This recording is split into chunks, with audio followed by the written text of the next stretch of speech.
Start recording, and hello one and all, Jasper here, and just like last time, I'm here with my good friend DJ Fellow, where we're going to be going over House of the Dragon Episode 2. Hello, I am back, and this time I have hopefully better setup, so there won't be as awkward audio, and I'm excited to talk about the episode. I'm just glad that there's not much of a delay. That's a big improvement for sure. Because that was the worst part about the last one, was we would talk over each other, then we'd both shut up, like, oh, no, you go first, no, you go first, and it's like seconds of silence. Yeah, it definitely came off a little awkward. Alright. But, good news, we got that all squared away. So, is there anything in particular that you would like to go over, or shall we just jump right into the episode, starting with the intro, of course? I mean, I guess I'll give a quick first impression like last time. This episode, I would call it pretty boring. Mm-hmm. It didn't capture my interest very often. There's a lot of scenes of the council, and there's a lot of characters set up, but it didn't. I don't know. It didn't have much that gripped me. Yeah, I think I know what you mean. I feel like I can agree with you that the first one was more entertaining. It feels like the kind of situation they were in is that the next episode, the third episode that hasn't come out yet, is building to an obvious kind of big confrontation that they're probably going to have the majority of the episode focused to. But they needed more build-up than 1 hour from the first episode, but less than the full 2 hours. So they kind of stretched it over 2 episodes, making the second episode a bit more of a slower jaunder. Yeah, I could see that. I'm just a little tired of small council scenes. Please, less small council scenes in episode 3. All right. I'm from what I understand, there will be quite a few less council scenes in the third episode.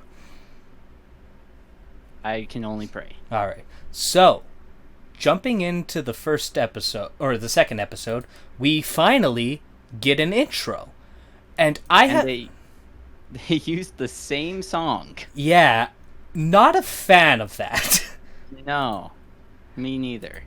Also, it's like, despite it being kind of structurally similar to the first one, it's still different, because obviously with the first intro from the original Game of Thrones series, it was a map that went over like all of Westeros and Essos and showed particular areas of where we would be. King's Landing, Winterfold, Marine and Essos and whatnot. Now, and I'll admit, when I first watched this, I wasn't entirely sure what it is, so I had to do a little bit of research and get some people theorizing. So what it seems to be going through is like the history of House Targaryen up to, I believe, Viserys? The history of what? Like, it's just a bunch of rocks. Yeah. And then every now and then a symbol that pops out of the ground.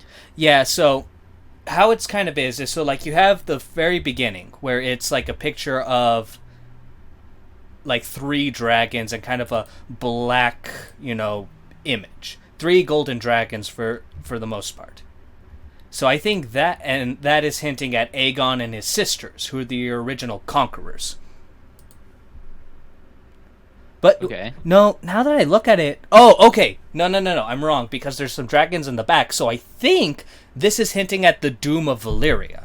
We mentioned this a little bit in the first one. So this is the first image, you can kind of see it looks messed up, dragons and whatnot, fire everywhere. That isn't orange, sadly. So that's likely the Doom of Valyria.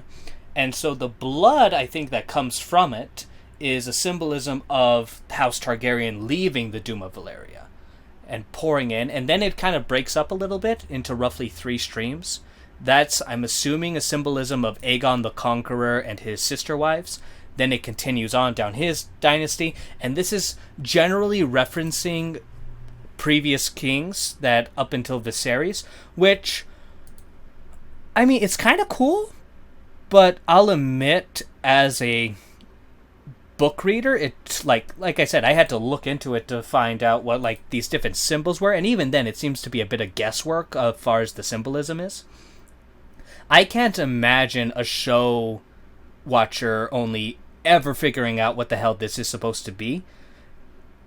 Because what was nice about the original Game of Thrones intro was because it was putting things that were going to be important, that you would see, the locations. It felt like you could figure out with your knowledge of the show what the whole map thing was.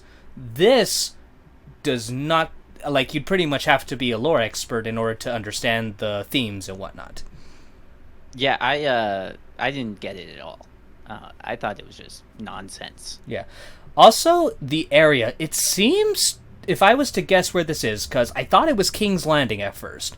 I don't think it is. If it is, then I'm sorry about that, but my assumption was it's like Valeria, specifically the model sculpture that Viserys is making. I was thinking it looked similar to his model, but then it wouldn't make sense for King's Landing to be in that model. Yeah, because it's the model of Valeria. That's why I don't think it's King's Landing. But I might be wrong. It's kind of hard to tell with the lack of color in it, because it's just kind of gray, and then you have the red blood. If there was a bit more color to the stone, it might be a bit easier to tell. And are you talking about, like, this last, like, I don't know, kind of building thing that it shows? Yeah. That doesn't look like King's Landing to me.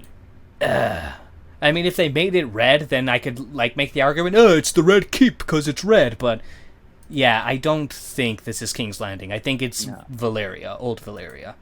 That would be my assumption as well. So. And then we get to the symbol of the Targaryens, which now every time I see, it bothers me that there's 2 extra legs. Apparently they're going to explain it. Oh, really? I mean, like I said before, the showrunners hinted at it. Whether they're actually going to do it, we'll see, because there was something else I was hoping they were going to explain, but it doesn't look like they're going to explain it, so we might get into that later. We'll see. But as far as a visual aspect of the intro, I enjoyed it. It felt much more kind of like you were kind of riding and following around the blood trail, whereas, you know, in the original, it was much more like you're up in the air, fly over, drop down, and you see the castles and whatnot being kind of built before your eyes or coming out. This felt more kind of like a ride in a way, which I'm not going to say is better or worse one way or the other, but I will say visually I did enjoy the intro. Musically and theme-wise, less so. I don't know, even visually, like, it's so gray. Like, I'd prefer... It's pure CGI, so you can do whatever you want visually. Why did you choose to just have rocks? Just pure rocks. If what we assume it's the Doom of Valyria, then, like, maybe it's supposed to be all kind of black because of the volcano explosions that caused all of it. But yeah, I can definitely understand that a little bit of color would have been nice. That's all I have to say about the opening. Mm-hmm. All right, so first scene we see is pretty much what's going on in the Stepstones, with crabs eating people and whatnot. Mm-hmm. Some of them still alive. Yeah, that hurts to watch. Crabs hitting a nerve, literally. But not a lot to really go off. I mean, it's brutal. People are dying. There's wars kind of being fought over there and whatnot. So any particular themes you want to try and go over or questions? I mean, it's obviously just setting up the next scene. Yeah. With the small council where Coral is upset. Mm-hmm. Speaking of which, when we get to the next scene, we do hear that the Lord Commander has passed away, which I want to correct myself, because on our last video I said that the other gentleman who was protecting Rhaenyra's was the Lord Commander. Technically I'm right, because he is now the Lord Commander, but at the time he wasn't. I think I just got it tricked into me, because he's a prominent actor, so I thought, like, I mixed it up a bit. But good to see he's Lord Commander now. Yeah, so you were just a little bit ahead of the game. Just a little bit ahead. Now, so there's talk about I'm sorry, I'm just trying to blank on it. It's talk about replacing and finding a new Lord Commander, not a new Kingsguard member. Yeah, they need to add because there are 7 Kingsguard, right? Yes, there must be 7 at all times, because it's in kind of tradition of the religion, following the 7. Lots of 7s. Yeah, so they need to replace him, and then Coral kind of interrupts. Mm-hmm. He kind of just busts down the door and says, "I've lost some of my ships." Yeah, he's a little upset. So, which obviously, rightfully so, I'd definitely be upset if I was in his shoes. Yeah, especially since he's very clearly warned them that this was going to happen. Mm-hmm. And they did nothing. I have to... And then... Continue? I was going to say that the attack on Corlys definitely seems odd. Like, because the three cities are... From what it sounds like, it's the Triarchy that attacked his ships, and that's why he's really angry and whatnot. So, it seems very odd that the Triarchy would attack his ships. Like, I'm wondering if there's something else. I don't think we'll ever get an answer to that, but I know... So, my understanding is that the Triarchy is just supporting the pirate who attacked his ships. That might be right. Because there's like the pirate king or whatever, they called him. He's the one who attacked Coral's ships, but Coral thinks they should make an example of him, even if it means going to war with the free cities who are supporting him. That was my read on the situation. Yeah, and that's probably fair. I think I'm mixing it up. I might be misremembering in the books, but I think, the crab eater guy, he's not a pirate in the books. He's just, kind of a leading general who's in charge of the Triarchy's armies in order to take the Stepstones. Okay. So that might just be entirely on me. I'm kind of using, my book knowledge, which is kind of messing with the show continuity. Yeah, which I gotta say, watching your video, because I didn't watch your first one, but I watched your most recent one because you told me it had less spoilers. Mm-hmm. I was surprised by how different some of the things are. I didn't realize that the show had already kind of gone down such different paths in some places. Mm-hmm. Yeah, like some of the changes are a bit obvious, but there's definitely some bigger drastic stuff. Like a lot of it is additions. Because Fire and Blood is a much more general story. Lots more time skips, obviously. A lot more ground being covered one way or the other. So there's a lot of opportunity to insert stuff. Like, I kind of consider this kind of like what happened with the Hobbit trilogy, where they had so much empty space to fill up time where they kind of kept shoehorning more and more things. But, The Hobbit's an entirely different beast in its own right. Yeah, it's a different comparison because I would say from your description of the books, they're closer to the Silmarillion than the Hobbit. Yes. In they're mostly lore, not really stories. Yeah, so much. Whereas the Hobbit is very much a story. Yeah, I was talking more of an adaptation point of view because the Hobbit movies, they don't cut a lot out, but they add a lot in. Compared to this, which is probably a similar case, they're still cutting some stuff, but for the most part, it's adding. Okay. Alright, so now Corlys breaks in and he's upset that his ships are attacked. So I guess in this case it makes sense that the ships would be attacked. In the books, not so much, but I'm mainly saving that for the next episode because I feel like the Crab Eater is going to be a bit more prominent. Yeah, it definitely seems like he's going to be a big player next episode. Alright. I will say, though, the fact that the council is a little kind of nonchalant about this is a bit off, but I don't think it's too crazy. Yeah, I mean, they're really laying it on thick that Viserys is a bitch. Like, how can you just be like, oh, I'll pay for your shipping men? Like, this was basically an attack on a crown ship. Yeah. Like, how are you going to just let that ship pass? There's a pirate taking over part of your land.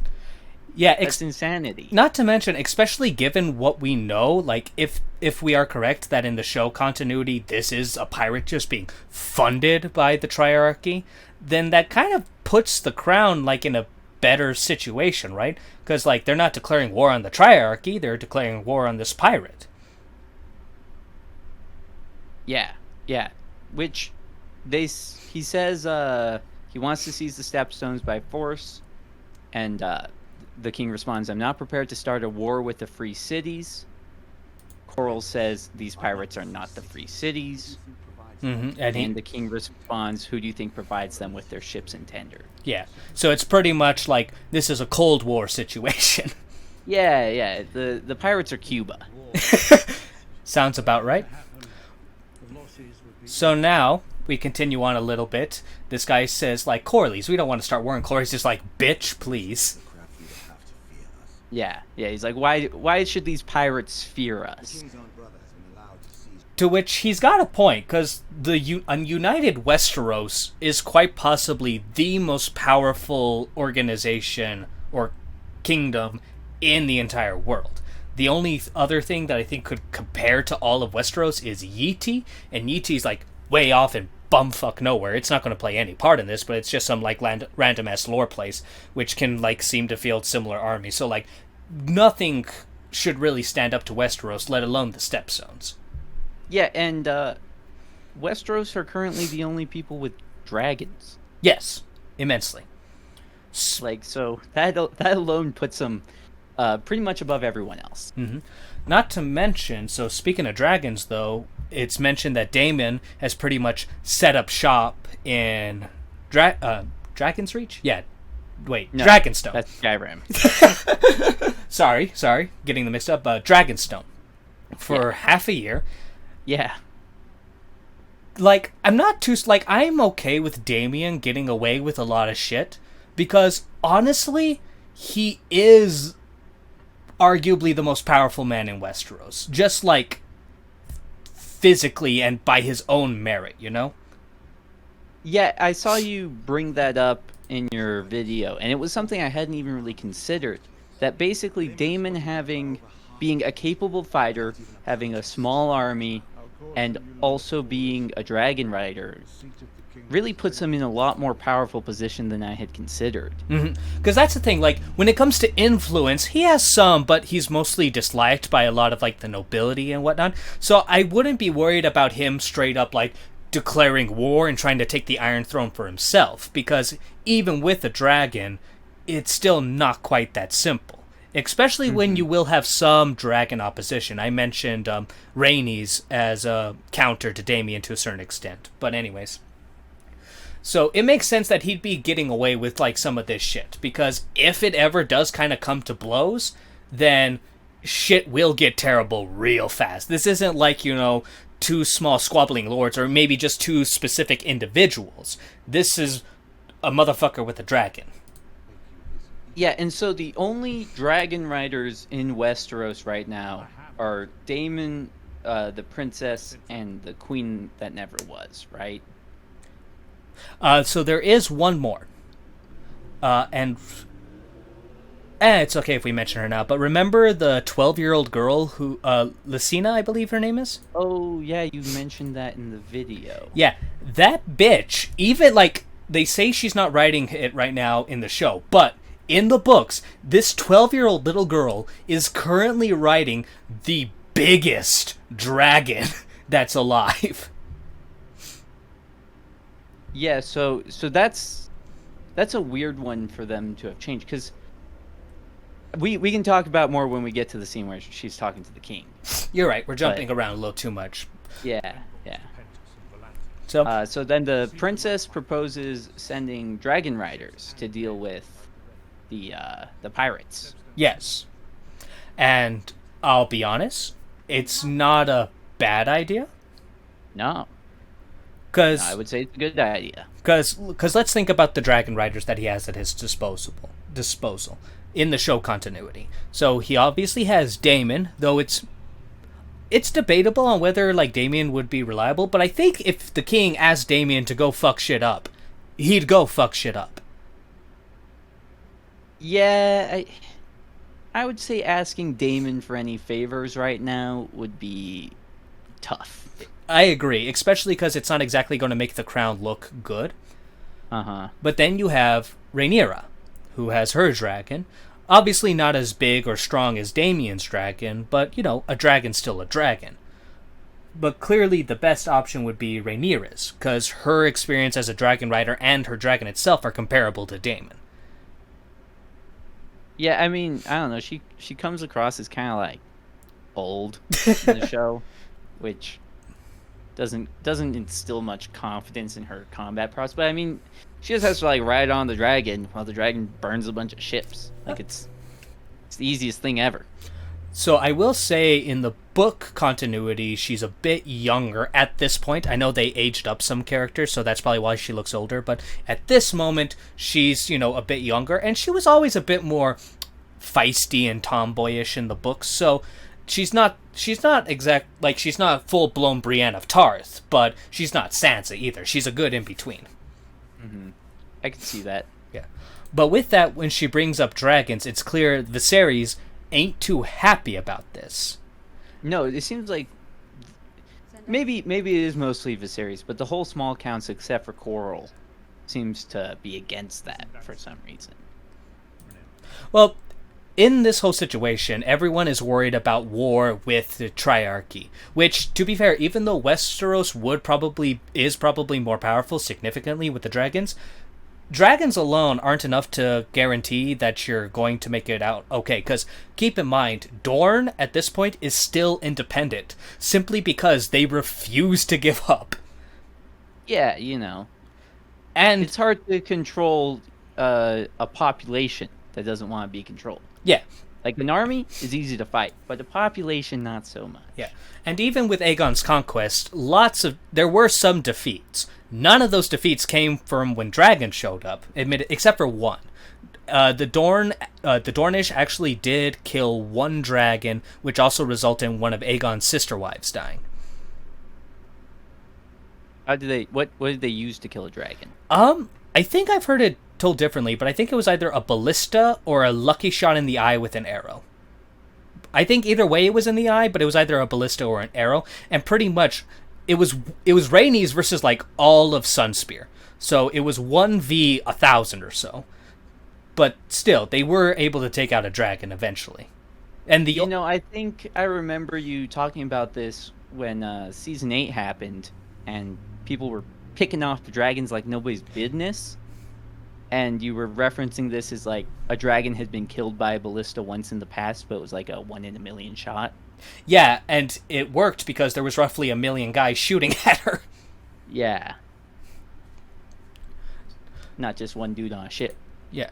But I think like one of the things like people like specifically Viserys isn't too happy about this kind of outspokenness. I kind of interpreted it a bit more of like Viserys not liking being challenged in front of his subjects. Maybe, but I guess it is kind of challenging. He's saying we shouldn't do anything, and she's saying we should. Mm-hmm. So I could see that interpretation. He also is very against sending his daughter into any danger. Yeah, and she's basically proposing that he send her into battle there. Yeah, which indeed she's definitely the main dragon rider, really the only one he can reliably count on. And her being the heir and currently only heir is very dangerous. Yeah. So it's definitely that mixture of like the father not wanting to send his daughter off to battle, and like there's multiple layers. He doesn't want war with the Triarchy. He doesn't want to send his daughter, the only reliable dragon rider he has, off to battle. And he doesn't want to be challenged in front of his subjects in such a matter, heir or not. Yeah. Layers. Like an onion. So many. So now, I don't think anything too crazy happens, but she is dismissed in order to pick the Kingsguard. Yep. I will say, this is cut in an odd way. Like, she's sent off to go pick up the Kingsguard, then the door closes behind her. We skip over to where she's about to select a Kingsguard member, and out of nowhere, Otto just shows up. Does Otto just show up? Otto just... Yeah, he does. I remember on my first watch, I was like, when did Otto get here? Like, he doesn't leave the council room.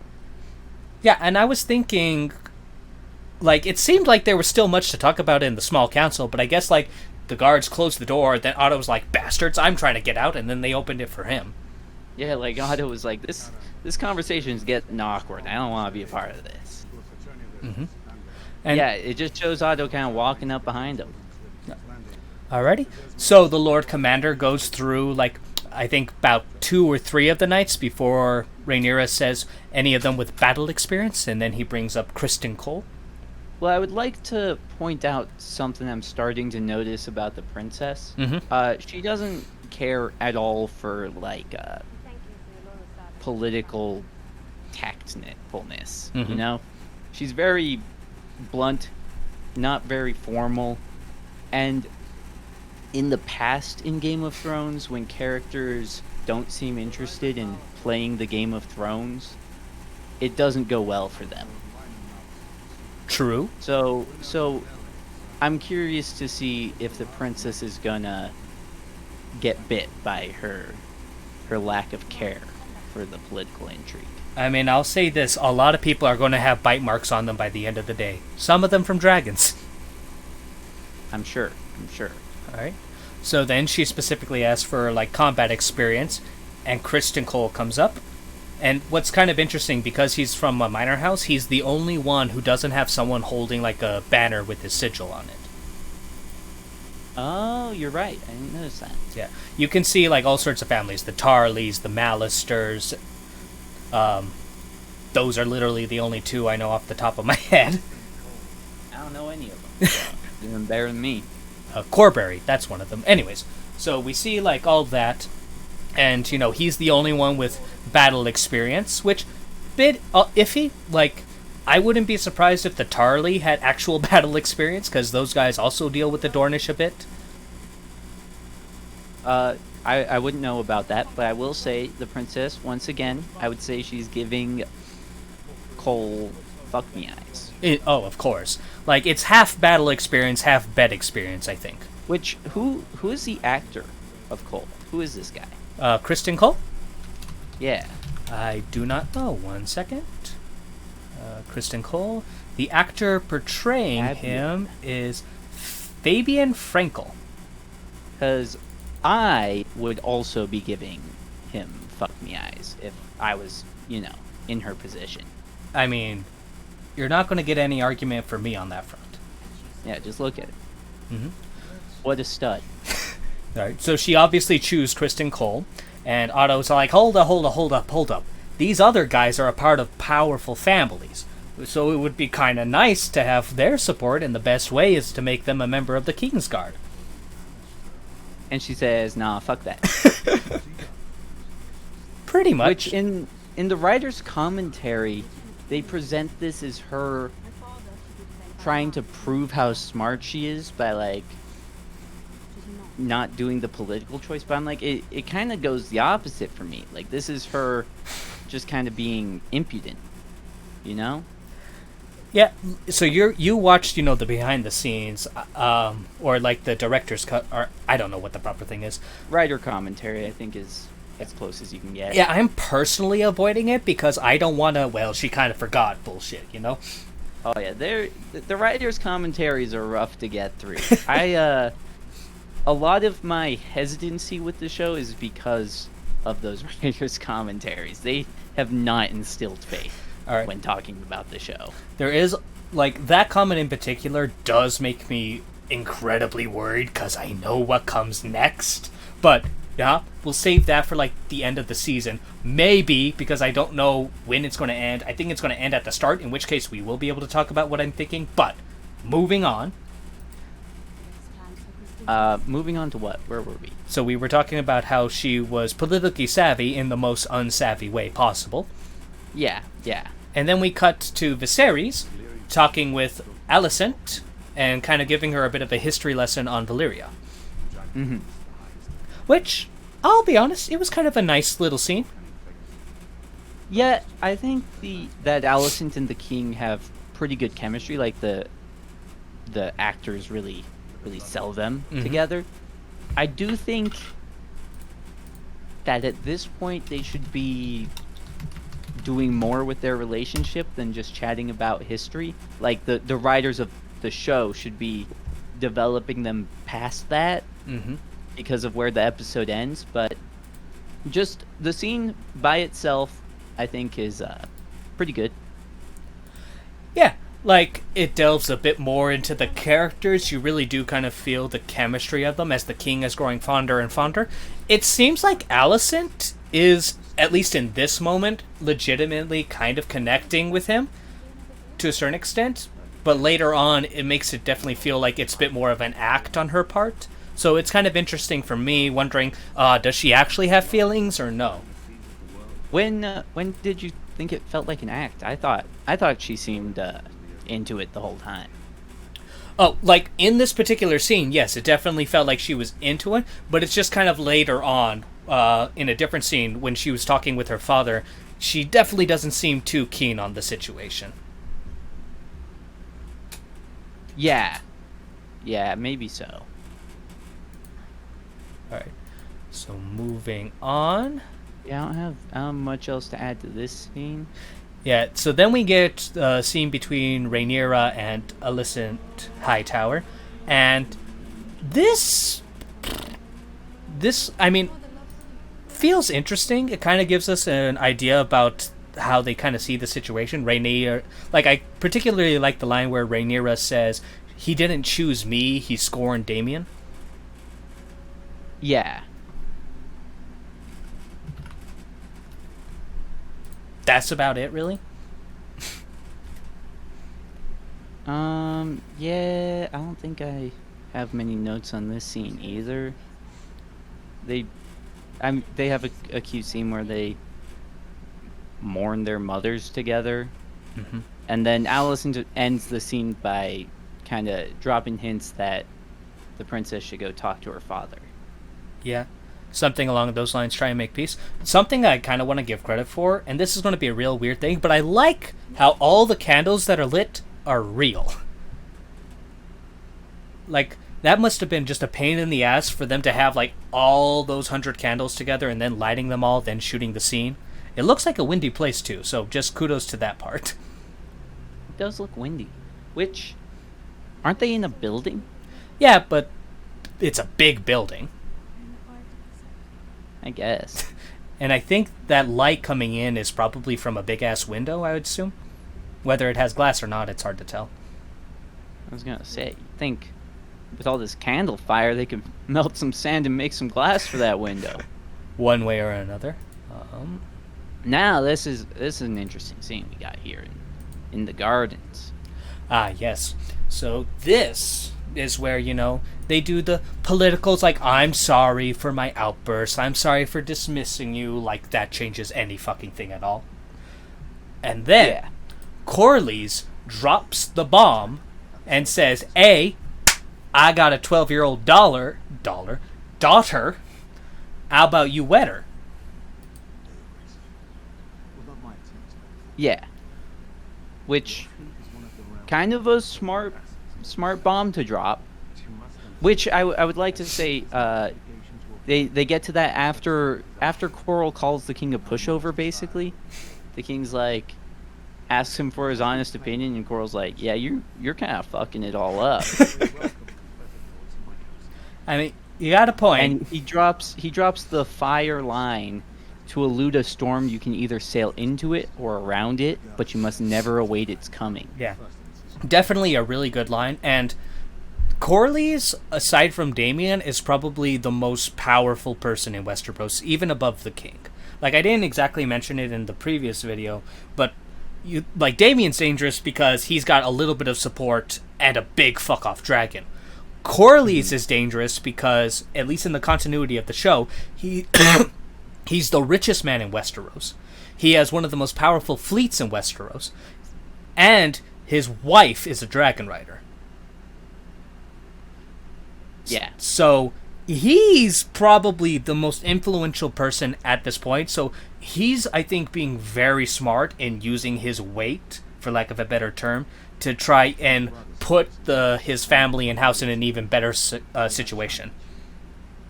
Yeah, which pretty much everyone agrees. Like,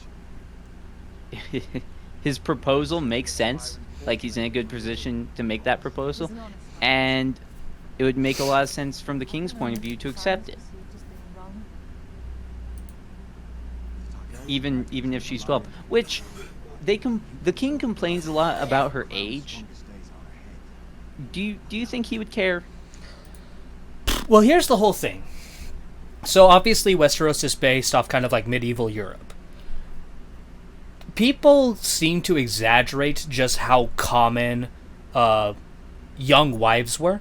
They weren't, they are definitely far more common now, or back then, than they are now. But from my own kind of like research and look into it, medieval, like the average age that a woman would have married was actually like 20, 21. And if you go up to nobility, it does lower a bit. I think the average is like 17 to 19 in specifically nobility. But also, and we'll probably get into this a little more later, but the thing that probably knocks it down incredibly low was like the early betrothals between like a young boy and a young girl that would happen years and years and years in advance. Then they would marry young, which is a little bit of a different situation. Obviously, there were some older gentlemen who married into like younger girls, but even then, the girls were still like old enough, Like, it wasn't quite as creepy as people seem to make it out. And George himself has kind of been a bit contradictive in this. Like, he says, like, it's not that common. And in cases where it is done, it's usually in haste for political reasons. But reading House of the Dragon and whatnot, it's way more common in Westeros than it probably would be in actual history. Yeah, that's kind of what I was thinking. Is like in Westeros, I feel like I've heard about it happening fairly often. Yeah, that's just kind of a contradiction between what the author is telling us and what he's telling us in the books. In Westeros, it's way more common. So, would Viserys have an issue with it? Maybe, maybe not. Again, Viserys is a character where we don't know a whole lot about it, so it is entirely possible that a main factor in his decision would be that, she's too young. Yeah, and Viserys does come across as more of a, decent human being? Yeah, a good guy king than most of them, probably. Hasn't even been half a year. Alright. So, I also feel like this scene is as good a time as any to bring up some questions I have about genetics. So, I saw online the Queen Who Never Was is supposed to be a brunette. Yes. And I also told you that, but yes. Did you also tell me that? Oh, wait, no, I posted it in the first episode, but you didn't see it, so never mind. So yes, the original Queen Who Never Was is a brunette, or she has black hair, I think. Brunette, black hair, one of those two. Dark hair, pretty much. Because she's actually, her mother was Baratheon. Yeah, so... And then that plays into, of course, her and Coral's children. I don't know. All of these... I don't know why they chose to race swap the one family where their genetics are going to play, like, a part in the story. Yeah, like, and I have obviously made a video on this, and you know what? I'm just now thinking I'm probably going to put a timestamp for people to skip this little part, because, oh boy... But yeah, the only family that I think would have been worse to race swap than the Valerians would be the Targaryens. Yeah. It just... Because this is the first scene where it's talking about the king potentially marrying their daughter, that it occurred to me how confusing that could become in the future. Mm-hmm. And so there are definitely some instances with this kind of like conflicting in one case or the other. Some people don't think it's that big of a deal. Other people do think it's a big of a deal. It just depends on who you ask. I will say that it is a contradiction, and I do think it overall just harms the world building and whatnot. It's not so big of a deal. In fact, when I heard about the casting, I was like, because they've done this before. In the original Game of Thrones, remember Salladhor Saan, the pirate? He was the guy who said, "I'm not going to rape her, I'm going to fuck her."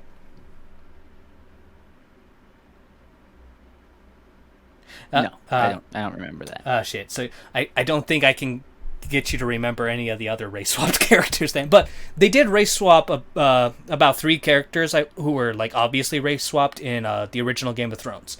The thing was, though, their race swap didn't change much. In the case of Salador Saan, in the books he's a famous Valyrian pirate. In the show, he's a famous Summer Islander pirate.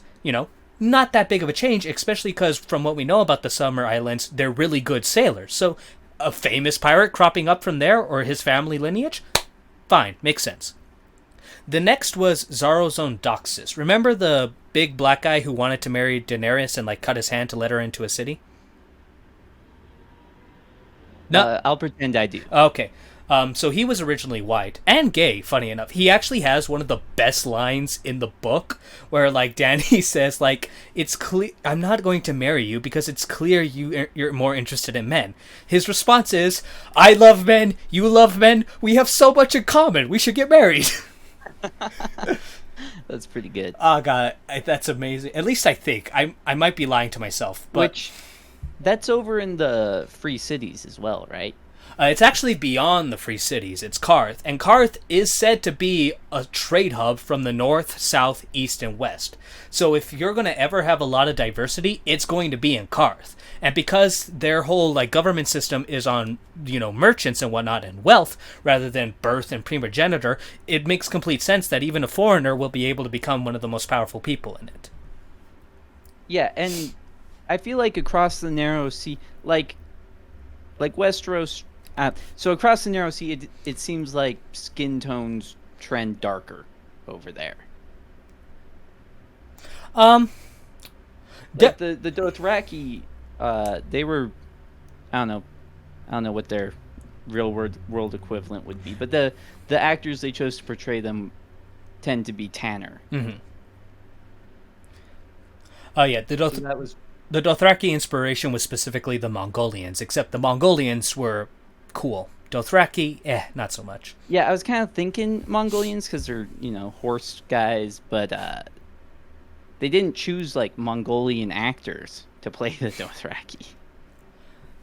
No, they didn't. But that's getting into a whole nother situation. But yeah, right. There definitely is a discrepancy, and my main critique about the race swapping of Corlys is that they didn't take advantage of it. In the case of Salador and Xaro, the two previous I mentioned, they take advantage of it. Because it makes sense that a great pirate would come from the Summer Islands because they're so good at sailing and whatnot. Xarozone Doxus uses his foreign status in order to try and get on Daenerys' good side. It helps out, I know what it's like to be a foreigner here. I was a foreigner for a long time. They took advantage of it when in the books he's a resident and lives in Karth. Also, he doesn't die in the books. But with that, Corlys would have been a wonderful opportunity in order to delve into the Summer Islands and kind of give them a bit more culture and status in the show itself, because the Summer Islands doesn't have a whole lot, even in the books.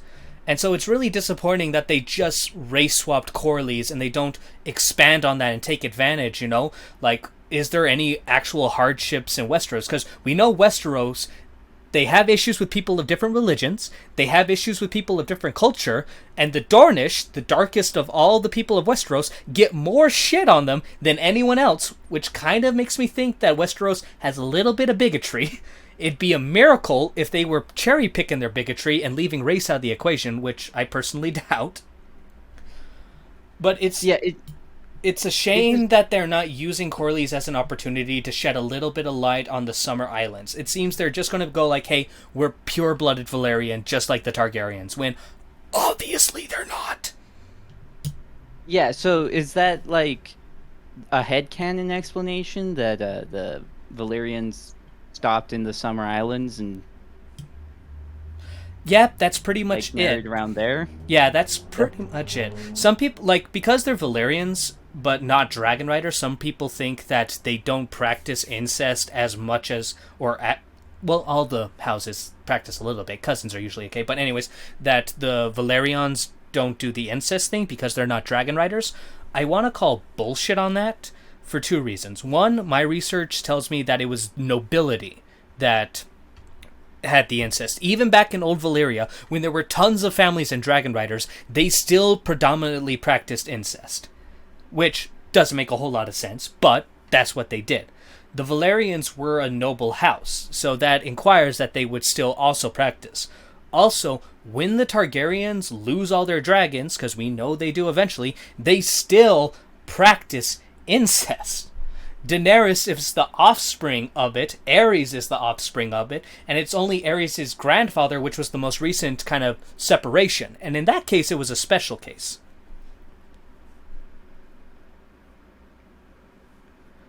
So it just seems incredibly unlikely for Corley's father or anyone in the Valerian history to wed into the Summer Islands, especially because the Summer Islands don't offer a whole lot one way or the other, as far as I'm aware. Because the Summer Islands isn't united; they're like a fraction, a lot of kind of tribes and whatnot, civilized tribes, but they just don't have like castles and fortresses, as far as I'm aware.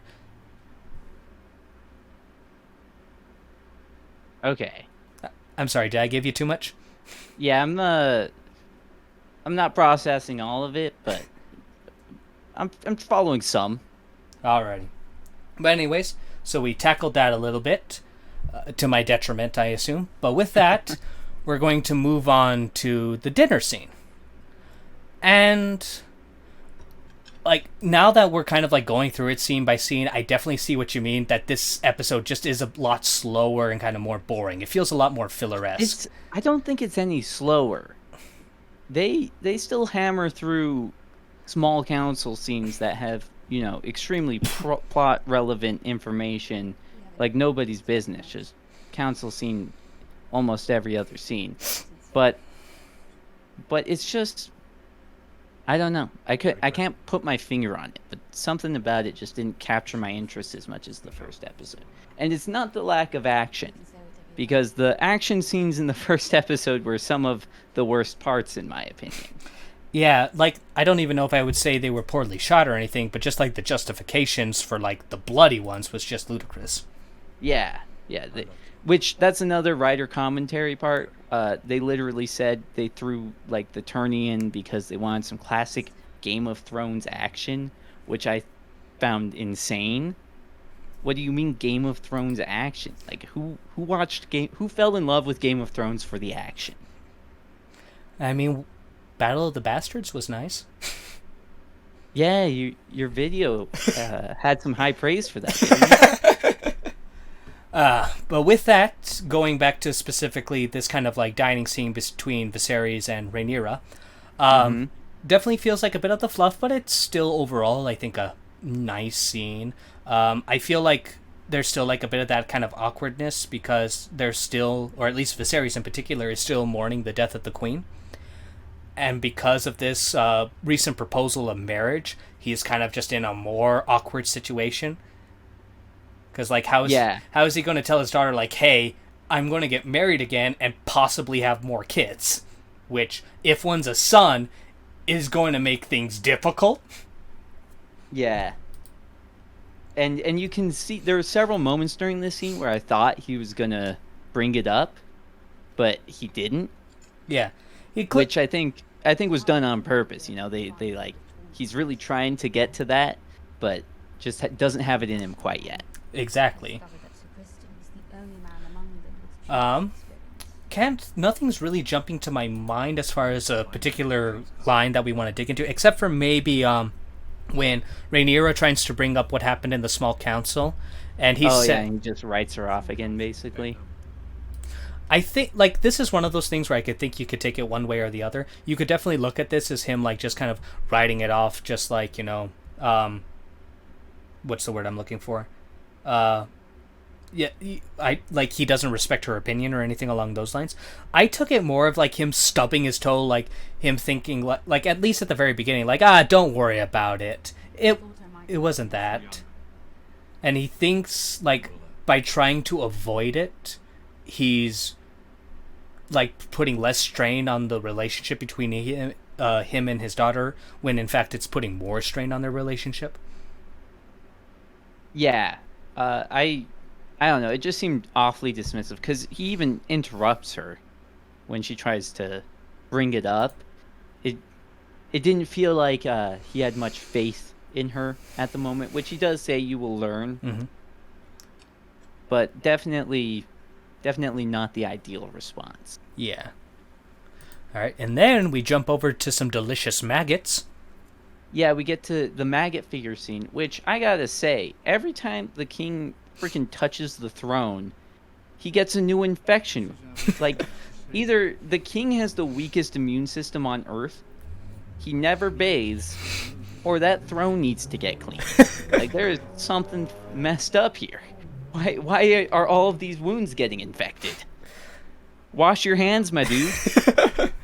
Yeah, especially with him being the king, he would be like, and it's a common misconception that people in medieval times were just filthy. Nah, they bathed a decent amount, especially the nobility. Yeah, and the cut on his pinky finger wasn't even that bad. Like, yeah. Like I cut my hands worse than that almost daily. Like, did he, like, when he got the cut, did he specifically, like, stick it in some mud or, like, put it in the sewage system or whatever? Yeah, he went and wiped his ass right after that barehanded. So So, he then brings up with the Otto Hightower and the Grand Maester, I'm not going to try to pronounce his name, about how Corlys is, offering the marriage. Now, I actually really like this scene. Now, the reason I like it is because Otto is, like, in a very interesting position. Because he can't directly say, don't do it. Because, clearly, it's a good decision. It makes all the political sense for Viserys to marry House Valerion because they're the richest, arguably the most powerful and influential in all the Seven Kingdoms right now. It would be foolish to spurn House Valerion arguably a third time. yeah. But he also doesn't have to say, go for it. But that's the thing, he doesn't say go for it either. He plays with it a bit differently. Obviously, the Maester goes in and is like, do it now! Whereas Otto's like, he emphasizes with the king by bringing up how his own wife had passed away. And then he just says, like, despite you being the king, I do not envy your position. Which kind of paints it like it's a good decision politically, but it's a decision that might make him miserable. So it's like playing on that kind of thought process with the king in order to try and make him side, like, with his heart more than his brain. I could see that. But when the Maester finishes, he does say the Grand Maester's reasoning is sound. Yeah. Which is basically agreeing. Yeah. But the whole point is that's the precarious situation he's in. He can't specifically say, don't do it, because that kind of takes away. It's like, when you have some, like in political debates or whatnot, or any kind of discussion, if you refuse to give any ground, no matter how wrong you are, you just look like a fool. Yeah, I guess I could see that. And arguably the most important thing for Otto is, like, I'm not saying he isn't, but for Viserys to look at him as a very intelligent individual who gives sound advice. Mm-hmm. But yeah, this was definitely one of those kind of little scheming things. I've heard a lot of people kind of compare him to Littlefinger, like Otto Hightower to Littlefinger from the original. I don't see that. Like, maybe a bit from book Littlefinger, because Littlefinger in the book was actually likable, whereas in the show, kind of everyone hated him. But I'm still kind of going to go off the lines of, like, he's definitely more Tywin vibes for me. Yeah, I don't know that we've seen him, like, the show hasn't actually shown him do any scheming. It's just, we've seen the results of his scheming, which I think makes it harder to get a read on exactly what kind of character he is. So now I disagree, because I think in this episode alone we get a little bit of scheming, and like the first example of scheming was when he advised his daughter to go see Viserys after the death of his wife. Yeah, so we definitely see some of it, but I don't know, like, there's a scene in the episode later on that I think could have been set up better, but I'll wait until we get there to talk about that. Now, moving on to Viserys' date. Very awkward. What was it like? Viserys, oh yeah, the garden with the 12-year-old. Yeah. So Yeah, one thing I thought was weird about this scene, aside from the king going on a date with the 12-year-old, is Lena asks where the dragon the one that she's going to ride eventually, presumably. that well, in the books, she started riding Vagar like at 10 or 11. Yeah, but so obviously she's not in the show. So she asks where it nests, if anyone knows.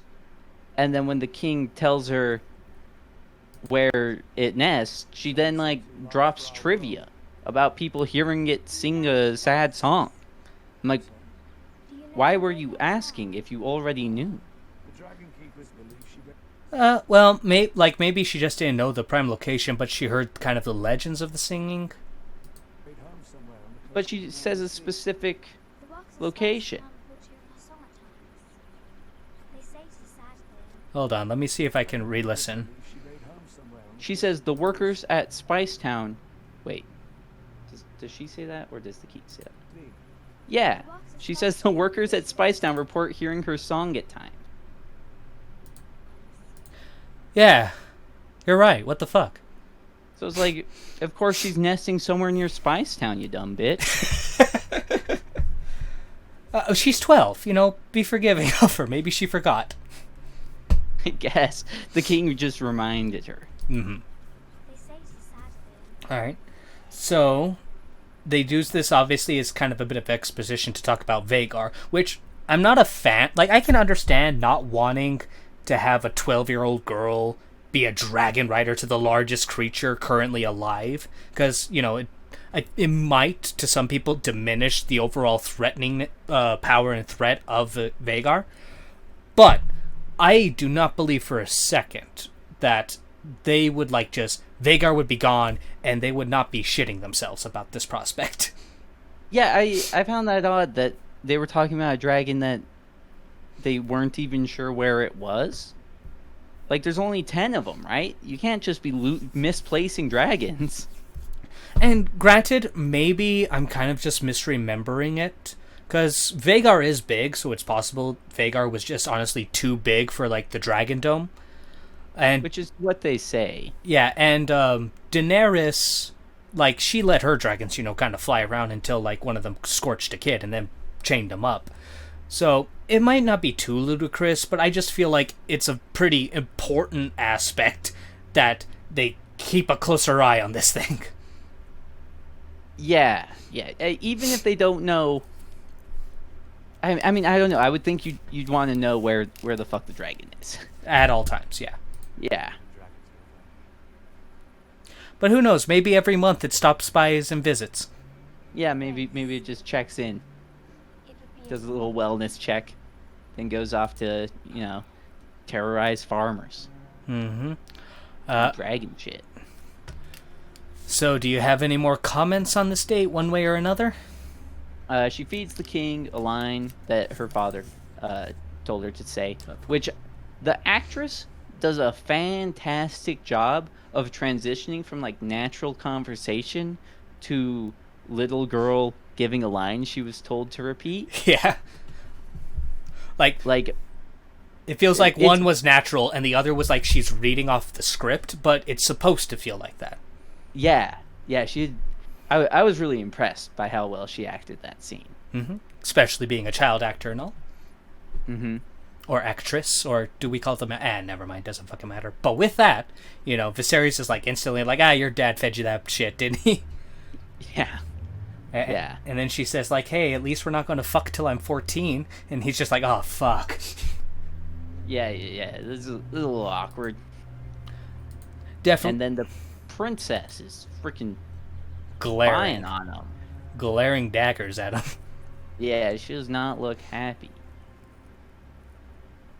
And so then the queen, who never was, begins kind of probing her. Mm-hmm. And it seems obvious to me she's trying to like get a rise from the queen. You think she? Well, she's definitely trying to get a rise from the queen. I agree with that. I mean, princess. Sorry. Right, the queen who never was. Mm-hmm. What's her name? Rhaenyra? And I think the daughter is Rhaenyra. Jesus Christ. With this. Oh god, just wait till we get to the 5 Aegons. Yeah, so I think I'm going to call her the queen for this scene, just to make things easier. Yeah, no problem. I think the princess is definitely probing the queen more so than the other way around. Mm-hmm. Well, no, the queen's probing the princess. The princess is trying to agitate the queen, I should say. Mm-hmm. I mean, this just strikes me as one of those kind of political back and forths where both are just trying to measure each other up one way or another. Yeah, a little bit of measuring going on. And I liked this scene for a little bit. Oh, I think I know, and I might have to argue with a little bit on it. Well, so I was gonna ask you your opinion before I form anything too concrete, but they literally just basically say it's the patriarchy's fault. Mm-hmm. Yeah. Well, I think her specific line is, the men of the realm will see it burn before they put a woman on the throne. Something along those lines. Yeah, which, I don't know, from my, basic understanding of Game of Thrones history, I don't know that the patriarchy was ever really that big a thing. Like, the world of Westeros just doesn't seem as patriarchal as our world might be argued to have been. Actually, it was probably more so. You think? Like, I'm I mean, trying. don't they have several queens? No, not a single one. I mean, not at this point in history, but, in the future. No. Really? Didn't your king ranking video have queens in it? I did mention Rhaenyra as kind of like an offset. But no, all the way up from Aegon the First to Robert Baratheon, there is not a single queen. Oh. Shit. Yeah, so at least England had a couple of queens. Yeah, I mean, our history definitely has some examples of queens. Mm-hmm. But yeah, in Westeros history, not a single woman has ever sat the... Well, not true. Rhaenys does sit on the throne at one point, but no one has, officially been named queen. You can still kind of count Rhaenys in one way or another, but the history books, when they list, proper rulers, she is not mentioned. And, which one's Rhaenys again? The princess. Princess. I think. Fuck, I might be getting her... No, fuck. Rhaenys is the queen who never was. God damn it. But you're saying the princess was the only one. Yeah. And even then, she's not, officially recognized as a proper monarch of Westeros. Rhaenyra and Rhaenys. Rhaenyra and Rhaenys. Fucking hell. Anyways. And so you're saying you think that the world of Westeros is you think that the men would not let them be queens? Well, we have to think, and this is probably going to be a bit on the controversial side, but there are some legitimate reasons why it makes more sense for a man to be king over a queen. Not many, admittedly, and it's definitely debatable about how important these aspects are, but for example, just in the show continuity, where the writer said, if you give birth, it's 50-50 odds that you're going to die. Obviously, that is a gross exaggeration, because if the human race had 50-50 odds back then of living or dying whenever you popped a kid out, the human race wouldn't be around. That would not be the most practical way for evolution to have developed us. Yeah, but from what I do understand, it still was dangerous. I think, 1 in 10 was the actual odds of a woman passing or dying. It was either 1 in 10 women would die in pregnancy, or 1 in 10 women deaths were caused by pregnancy. It's one or the other. I'm not 100% sure. But either way, obviously there was that larger risk for women that men simply don't have.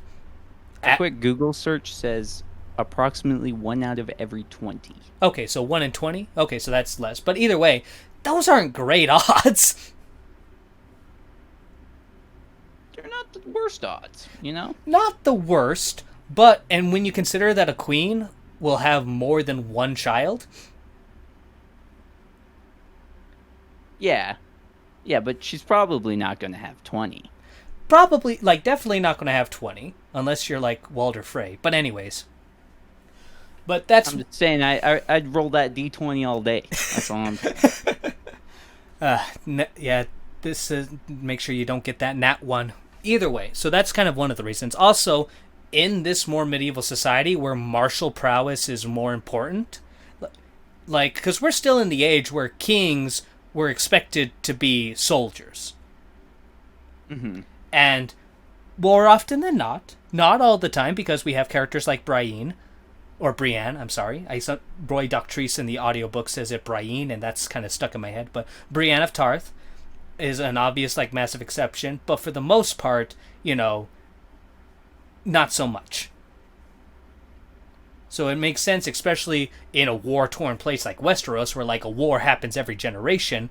You want a king who's able to kick ass. Yeah. But I can track that. Yeah, but obviously, these justifications are weak. They make some sense, but they're definitely on the weak side. But those are probably the strongest correlations why, she wasn't chosen to be queen. Now, with that said, so I think a lot of people have taken this scene as, the writers kind of putting modern politics into the show. And I think that is a fair thing to say. However, they gave it to the character where it makes the most sense to say it, Because she was passed over to be queen.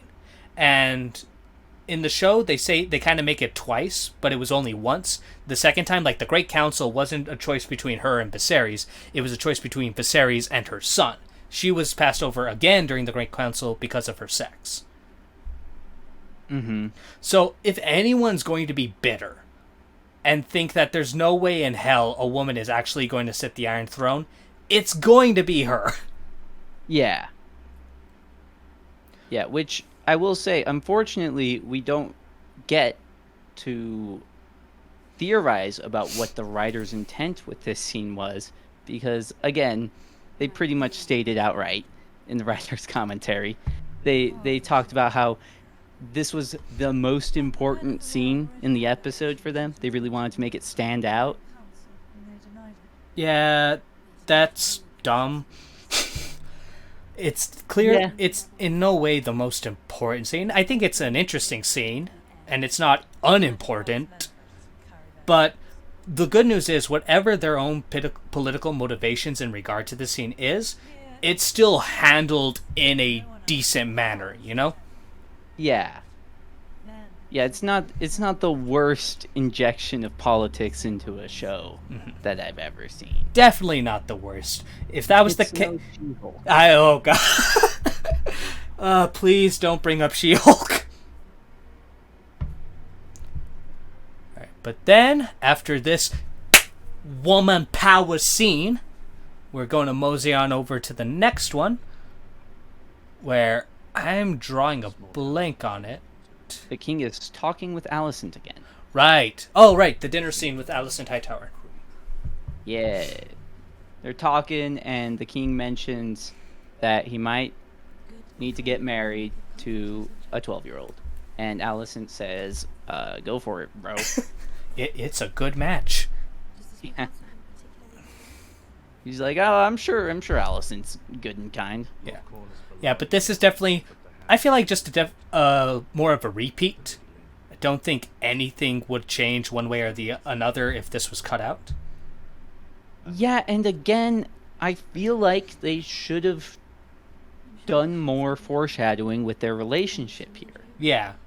I think Like, just showing them talking every now and then doesn't have as much meaning as I think they think it does. so. Actually, that's actually something I should probably ask you. So, the big reveal, when Viserys says that he's going to marry Allison Hightower, were you surprised? I wasn't surprised so much as I felt like I was supposed to be surprised. I don't know. Okay.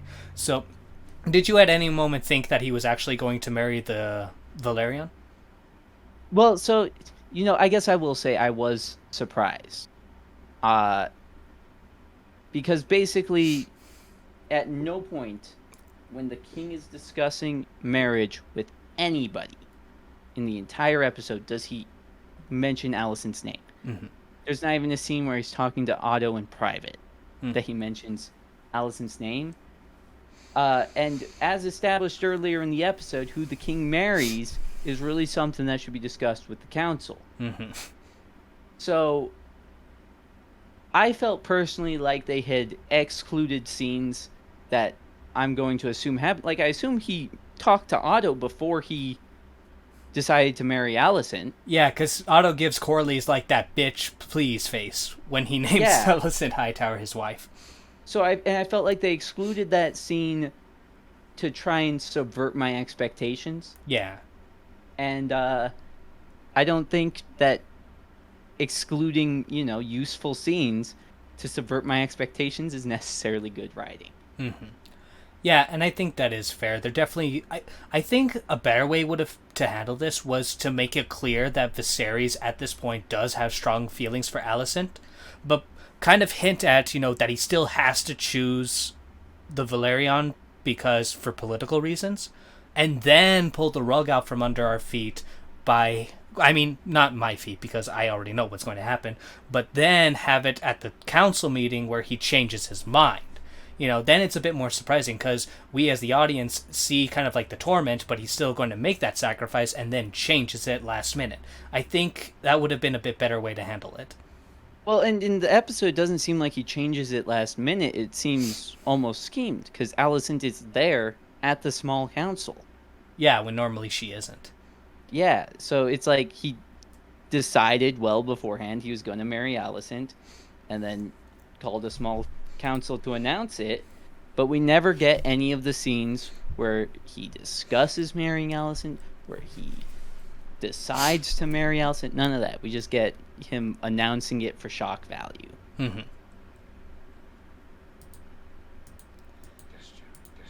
I will say though, going back to like the original scene, pretty play a move getting Viserys that new dragon toy. I mean, it was the obvious thing to do. All right. So then Otto shows up and pretty much kind of like tells Viserys like, "Hey, shit hit the fan." I just says shit hit the fan. He just says emergency council meeting. Yeah, AKA shit hit the fan. I don't know. I assume they call emergency council meetings for dumb stuff. Politics. All right. So here we see a dragon keeper talking about how someone stole an egg. And then it's eventually revealed that it was Daemon Targaryen who stole the egg. Yeah. And he left a message. Yeah. Where he makes his intentions very clear. He claims to be the rightful heir. He says he's taking a second wife, and that she's already pregnant. Mm-hmm. Some bold claims coming from Daemon. Very, very bold, but Daemon is quite the bold individual. He's pretty bold. So, I will say, obviously, in cases of the books, there's some contradictions here, one way or the other. But as far as, the show continuity, I have to say, nothing strikes me as too, wow, what the hell is this bullshit or anything along those lines. As far as people are aware, dragons would be kept in the Dragon Dome in King's Landing near the kingdoms and whatnot, or near the king. So it makes sense for Damien to get a dragon egg, he'd have to come back and steal it. So, nothing too crazy. A part of me wonders if the Dragon Keepers would have, allowed him into the dragon pit. But, I mean, I assume he snuck in. I was going to say, then how would they know? But motherfucker left a message, so never mind. Yeah. This strikes me as a heist with a kind of calling card sort of situation. still very impressive to steal arguably the most valuable thing in the Red Keep. Yeah, they haven't shown the dragon pit or anything like that, so I can't speak to the security in there, but apparently it's pretty bad. There should be, like, I think Viserys said there were 50 guards. Yeah, but have you seen the guards? They're a bunch of dudes wearing rags with sticks. They're supposed to have cool black scale dragon armor with swords.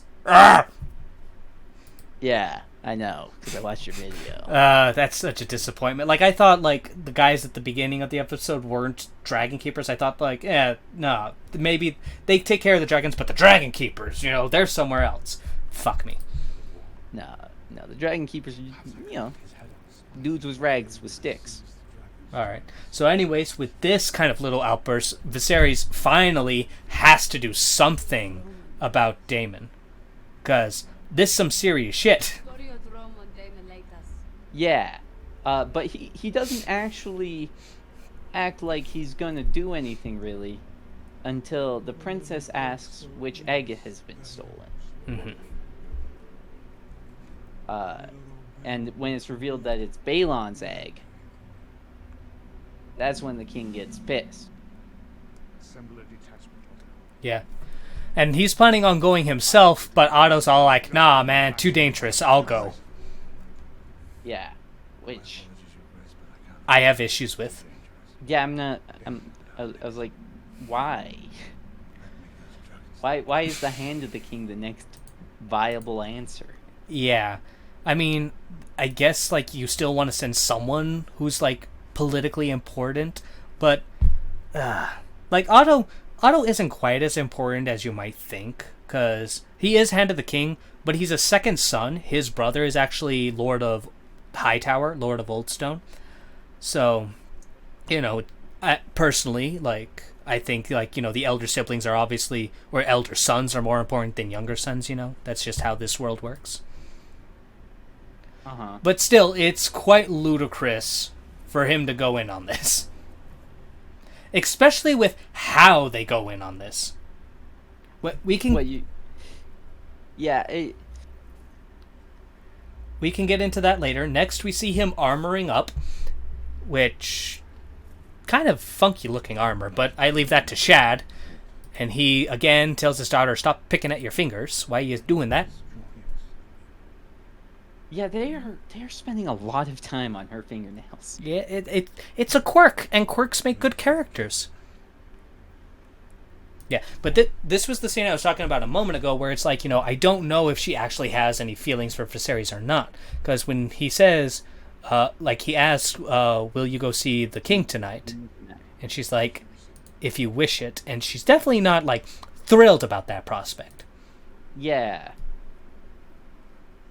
But I kind of feel like she's mostly just awkward in front of her dad. Like, she doesn't seem to, I don't know, have that loving of a relationship with her father. Yeah, another reference to Tywin, maybe. Yeah. Yeah, so, again, that's probably a scene that makes me question her motivations, or not motivations per se, but her feelings. Mm-hmm. Alright, but then we get the slow shot that slowly takes us all the way up to Dragonstone. Could have been cut in half, but we're still going. And then we get to the bridge where the little parlay is taking place. Yeah, so he brought 20 guards. Yeah. I'm kind of like, dude, you're going to face an army of 2,000 and a dragon. You might as well not bring any guards if you're going to bring 20.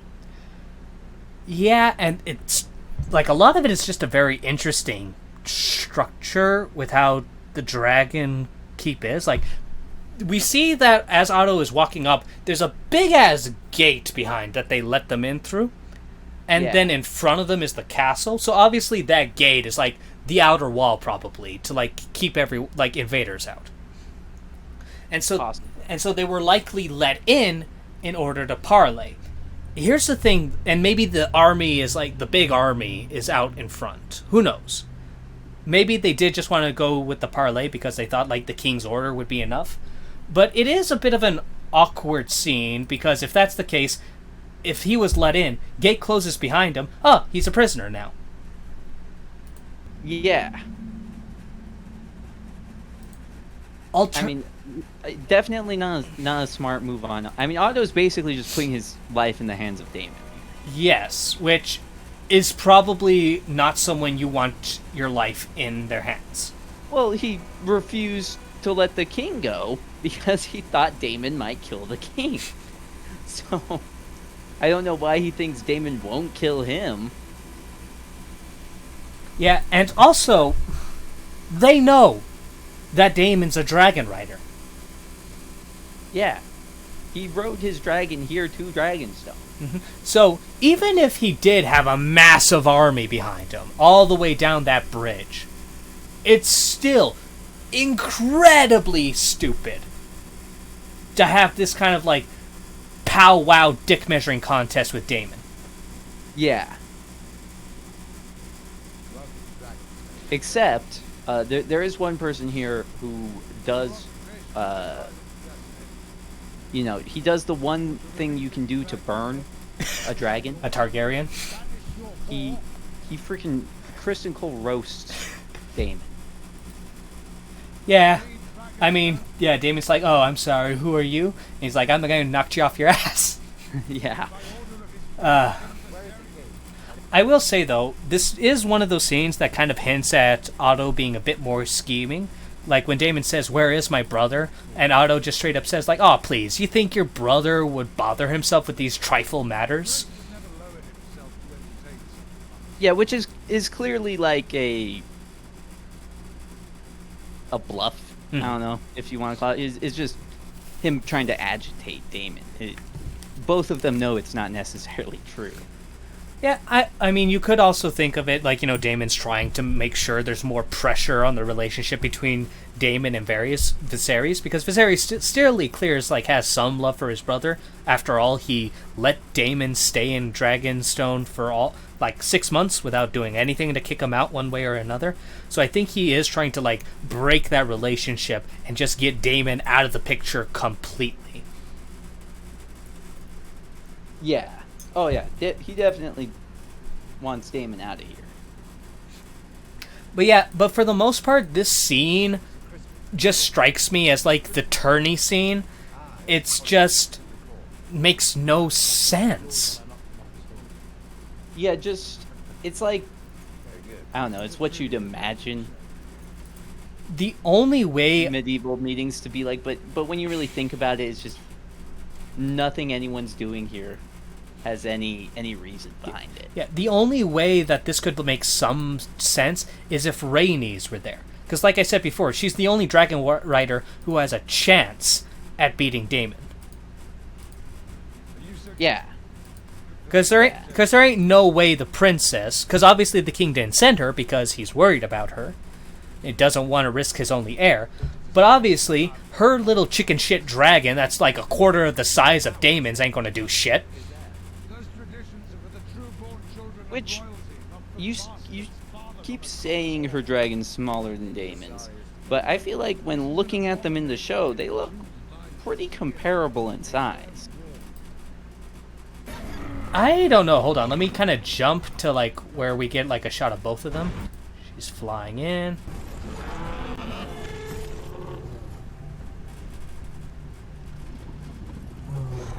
One second. I don't know. Maybe I'm letting my book...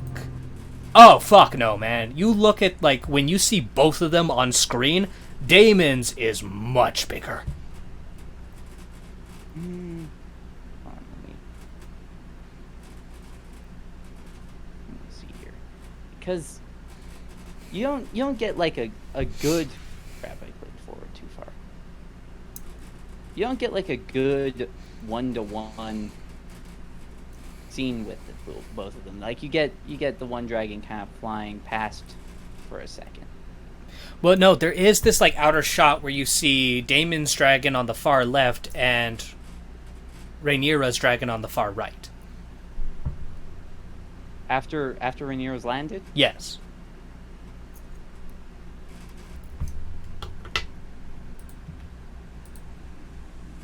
Here, I'll see if I can send you a quick little screenshot.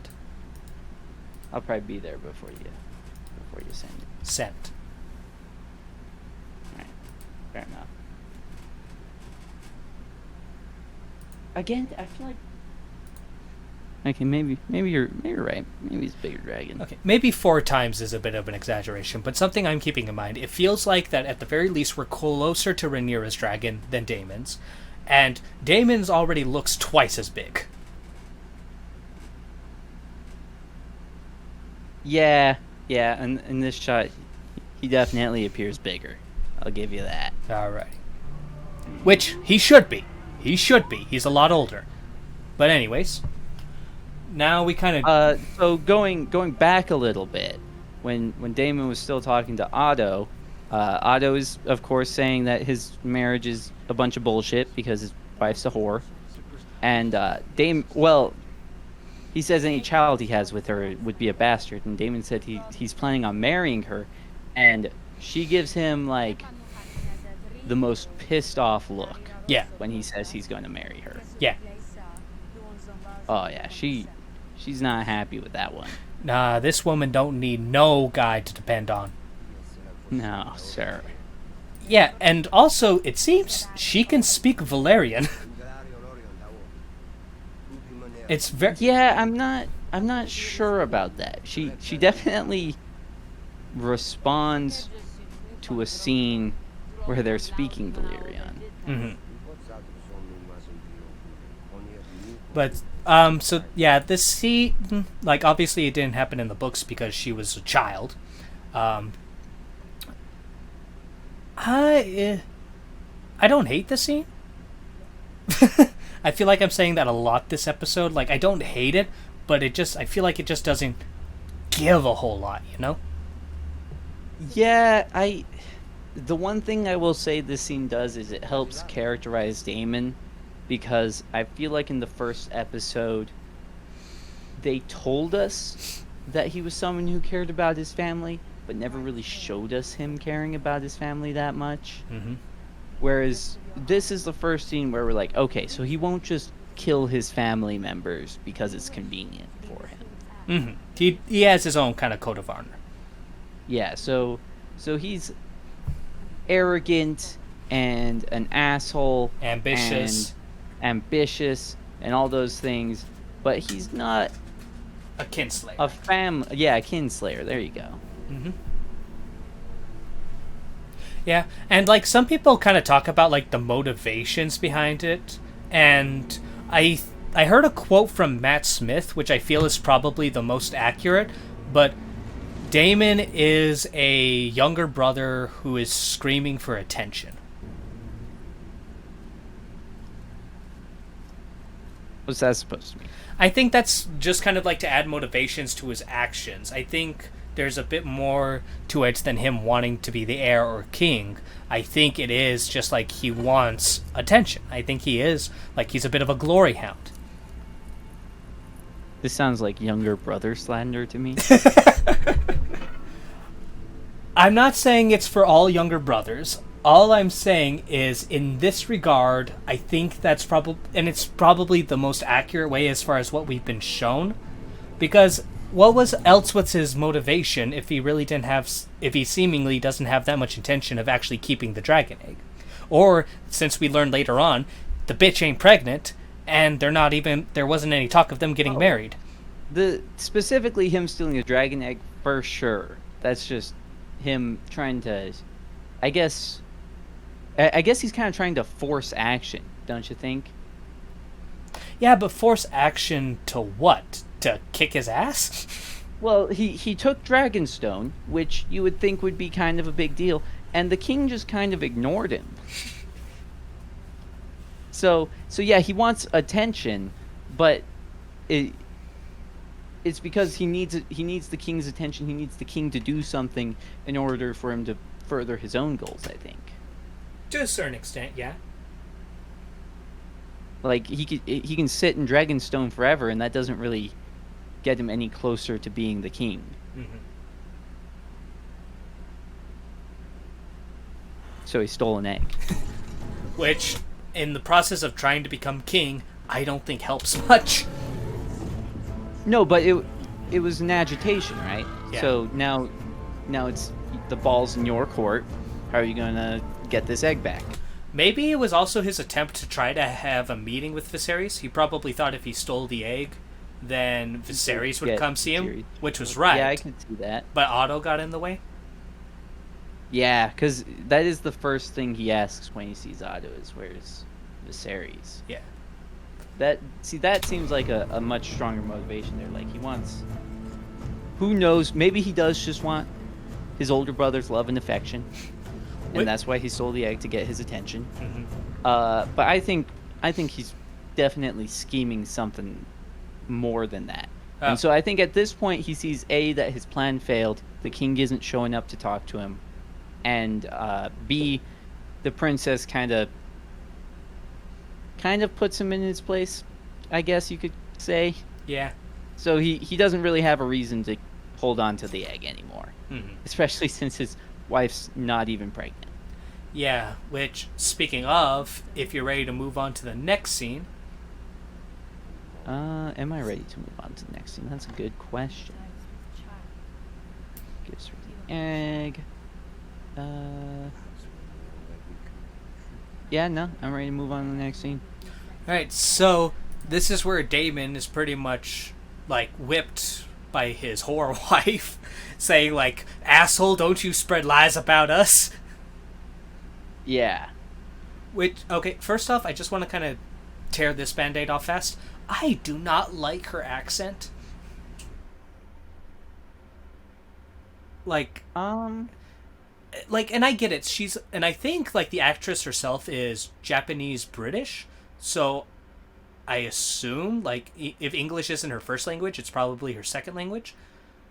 But, like, there's just this, roughness about it, which I don't know if that's just how she naturally speaks in English, and it makes sense because she is supposed to be a foreigner, so this language wouldn't be her first, but it's just rough for me to listen to.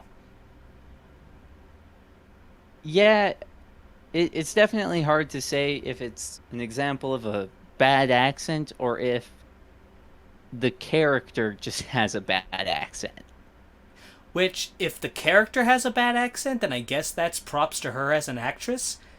Yeah. If she's the one with the bad accent, though, oh boy.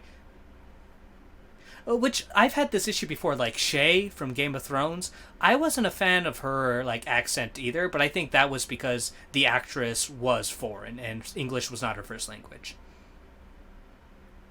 Yeah, I guess we don't necessarily need to know the entire history of the actress, but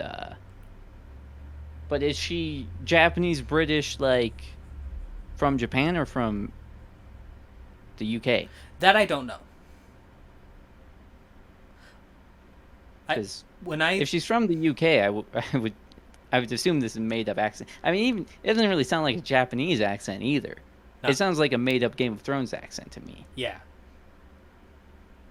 Which I don't know. Maybe if she went for, like, a more down, because, like, judging from her appearance, she's supposed to be, I assume, from Yi, because that's kind of Game of Thrones China Asia place.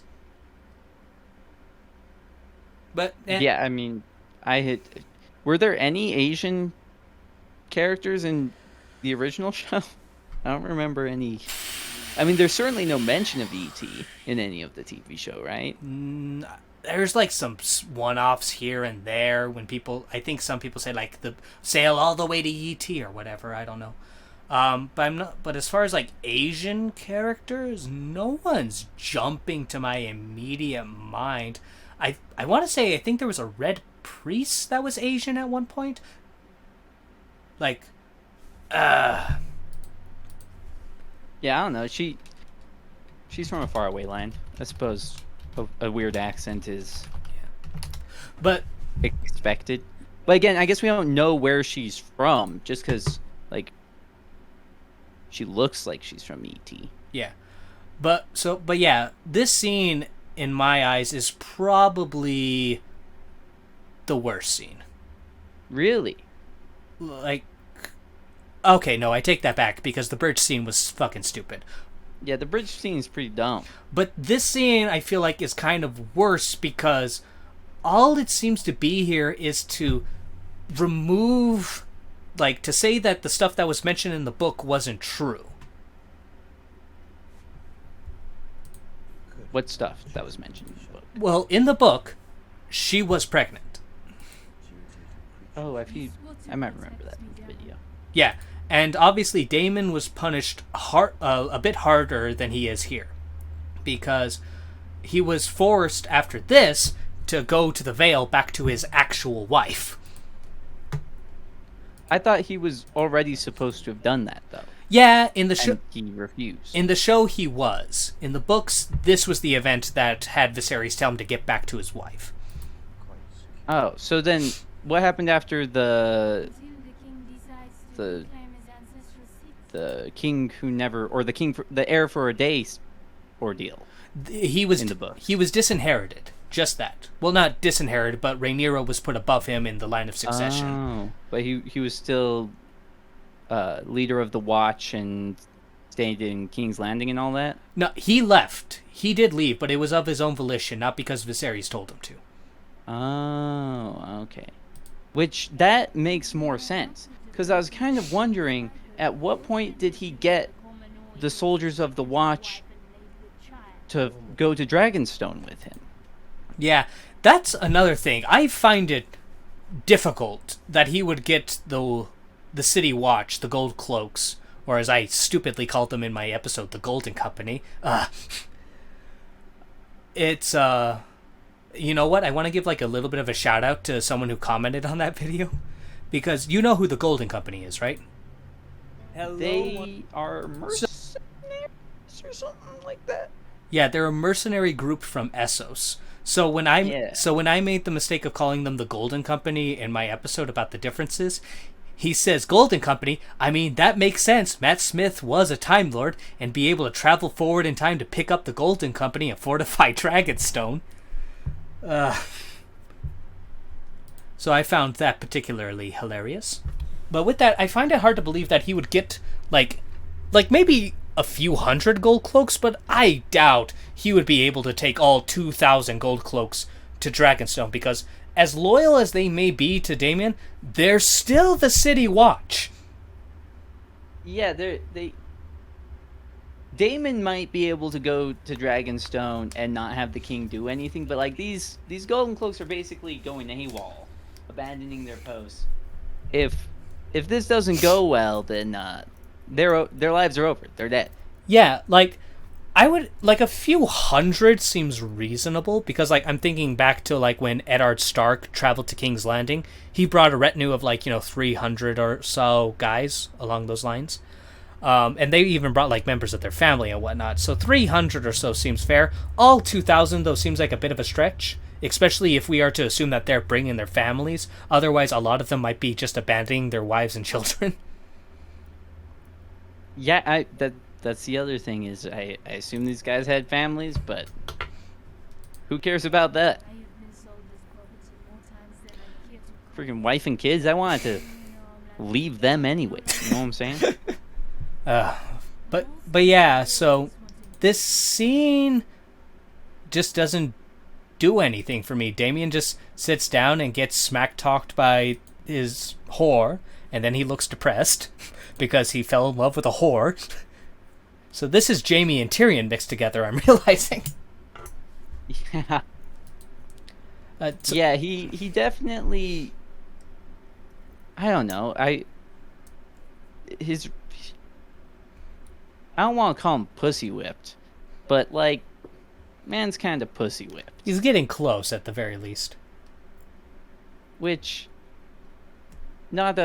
considering how much he made fun of his brother for like being manipulated by the council, dude seems awfully willing to just, do whatever makes her happy.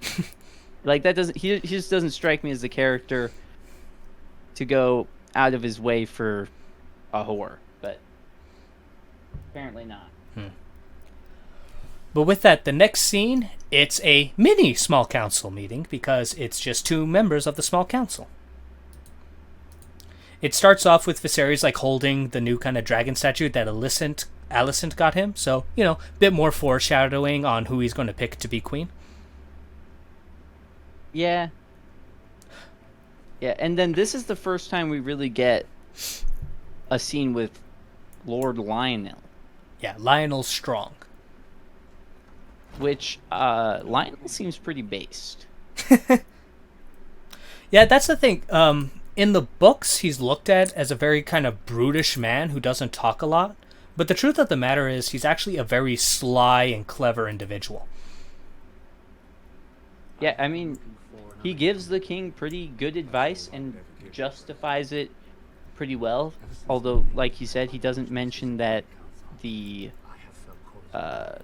Valerians have 2 of the 4 dragon riders. Yeah, exactly. Which, again, seems kind of important. Dragons are kind of a big deal. Oh, wait. A little bit in this show. Wait, no, I'm sorry. I'm wrong. They have 3, I think. They have 3? Yeah, because Corlys also has a son who is a dragon rider, I believe, who's roughly the same age as his daughter. Oh. Damn. So yeah, it's a miracle they're not kings and queens at this point by taking over. But like I said, Yeah. it does take a little bit more than dragons, especially when Daemon won't stand by. Well, I mean, it takes a little more than dragons, but they're also the most powerful and wealthy house in Westeros. Definitely the most wealthy. Power is a bit up in the air. Big fleet, but I don't think their armies are quite up to snuff in size. You don't need your armies up to snuff when you got 3 fucking dragons. 3 dragons, 2 of them are being controlled by 12-year-olds. The 12-year-olds just have to sit on the dragon. The dragon does the work. Well, okay, so I let me backtrack a little bit. I just realized since they took away the daughter's dragon and made Vhagar just fuck off to nowhere, the son might not have his dragon either. That's true. And there has been no mention in the show of the queen who never was riding a dragon either, has there? No. Not that I can recall. So, I guess so far in the show's continuity, they might have no dragons. I swear to God, if they take away her dragon, I'm going to be pissed. No, there is no way they'll take away her dragon. No goddamn way. No, because there's a scene where it'd be perfect for a girl boss moment. Anyways, I'm getting off topic, but not. That's true. It would be out of the political climate to take away the woman's dragon. So, yeah, no way. But yeah, it does seem like, I don't know, there's probably been a few times when it could have come up. Maybe not. Maybe it just wasn't the important exposition that needed to get dumped. Mm-hmm. Well, with that, so we kind of have the scene between Viserys and Strong, where Strong is pretty much like, yeah, it's a good match, do it. And that's kind of like the repetition of this episode. Everyone telling Viserys, you need to do this, it's the smart thing to do, and he inevitably does not. Yeah, there's a line the king says that kind of bugs me. Which I guess it's a good example of how bad of a king he is.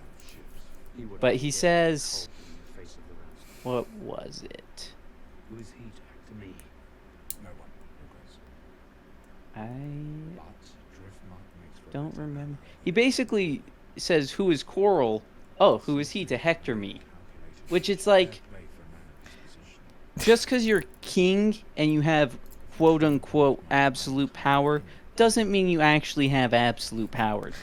Like, you're relying on these people to give you your real strength. Like, Quarrel is obviously, has the main navy. So, who is he to hector you? He's fucking Quarrel. He has the navy. He has dragons. He has money. He has a daughter who is from the old Valyrian bloodline. Allegedly. Like, what? Nothing. So I think he, like, I don't even understand why the king would say that. Who is he to hector me? Like, he's clearly got the plenty of power and influence to heckle you. Yeah. What's he saying? Yeah, if Viserys was a dragon rider, then this line could probably be more justified. But yeah, that does just kind of make him look like an idiot. Yeah. Like, who is he to hector me? Like, literally, arguably the most powerful man in Westeros. Yeah, exactly. Top 3 It's at just- least. It's just freaking stupid. Your Grace. All right, and then we get the next scene where he talks to Rhaenyra, and it starts off with a proper scolding, just like, you disobeyed me. Yeah, because she just got back from Dragonstone, so he's a little bit upset. She rode her dragon to probably one of the most dangerous places in Westeros at the moment for her. Mm-hmm. Could have been killed. Yeah, and we get to see a lot of like that fatherly love for her and worry, which I appreciate. I don't know if it's a good thing or a bad thing, but when he says like, I was worried sick, you could have died, and she just goes like, can I sit? Viserys gives her like the what look? Yeah. Which I was worried sick, you could have died thing. I guess he knew that she had gone missing, Mm-hmm. and he was just talking to Lionel about marriage. Well, he wasn't sure where his one heir Yeah, is. where his one and only heir it was. To be fair, like I'm trying to think. Because he obviously didn't know that she had gone to Dragonstone, because when he's first told she went to Dragonstone, he's surprised. Yeah, He's like, Dragonstone? he's like, Never heard of that place before. Yeah. So how I kind of think what happened is that, because we know that she likes to go off and fly, and she's not like constantly being, hounded by servants along. Well, no, that's not, because obviously the servants can't follow her when she's off flying, and Dragonstone isn't that far from King's Landing. Like, Right. flying from Dragonstone to the Wall in one day, bullshit. Flying from Dragonstone to King's Landing, then back. Hold on. Flying from King's Landing to Dragonstone, then back to King's Landing in one day, much more believable. Right. But, so if he thought she had just gone off for, a casual flight on her dragon, why would he be worried sick? I think he wasn't worried. I think, like, when he was told that it was Dragonstone, wait, did he say, like, I was worried? You fled I don't know. King's Landing, I was going off of what you said. He said. and you acted without the He might not have ever said. We might be Putting- debating over a hypothetical conversation. 1 second. You fled King's Landing without a word, and you acted without the crown sleeve. Yeah, so I'm not getting any. So I might have just added the I was worried about you part. My bad. You You're could my have been only killed. heir. You could have been killed. May I sit down? Sit. Yeah. So he never actually says he was worried, by the way. Okay. So he didn't know she went to Dragonstone. Okay. But if he did say that, that would be stupid. Yeah. Good thing he didn't. Yeah. And the treaty over without bloodshed. So then they kind of like have a talk These about. marshals Otto could And she brings up the best point, probably, like, Otto ain't no way he would get that egg without bloodshed. accomplish. Yeah. I mean, yeah, pretty much. At least he admits he's kind of wrong. Yeah, he doesn't stay mad at her for very long. Which, again, he's if you were gonna put a title in front of him, it would be the pushover king. Yeah, I mean, he has his moments of strength here and there, but yeah, I mean, he's a people pleaser for the most part. I don't think he's like a particularly weak individual. I think he just wants to be loved and liked by everyone. Yeah, and was it? Where did I hear that he feels like a lot of pressure to follow up the king before him who lived in, a peaceful era? Oh yeah, Jaehaerys, because Jaehaerys was the boss. Like, whenever you see someone talk about the greatest kings, and Jaehaerys has recently gotten some backlash in the fandom, but yeah, Jaehaerys head and shoulders pretty much the greatest king that ever was in Westeros. Yeah, so I think if you see throughout the show, he feels pressure to try and maintain a peaceful reign Mhm. to kind of keep in line with his predecessor. Yeah. Though, I mean, he also needs to probably remember that his predecessor had 2 wars. They weren't very big wars. The first one I can think of was like dealing with the Dornish, where he just fucked them in one fight and they went back screaming. And the second was like kind of also Dornish related, but it was like, like Dornish people, but not sanctioned by the Dornish crown, Cold War stuff.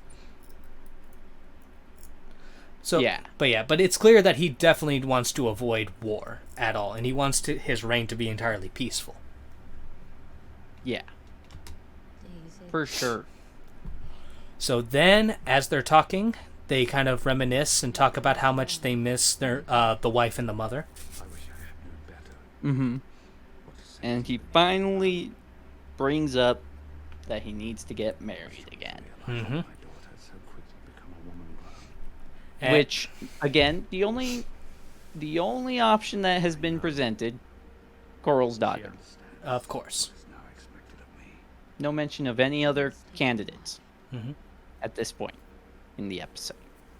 Yeah, but overall, this was kind of like a nice scene because we have Rhaenyra being, somewhat supportive in the father, and the father also being, reassuring.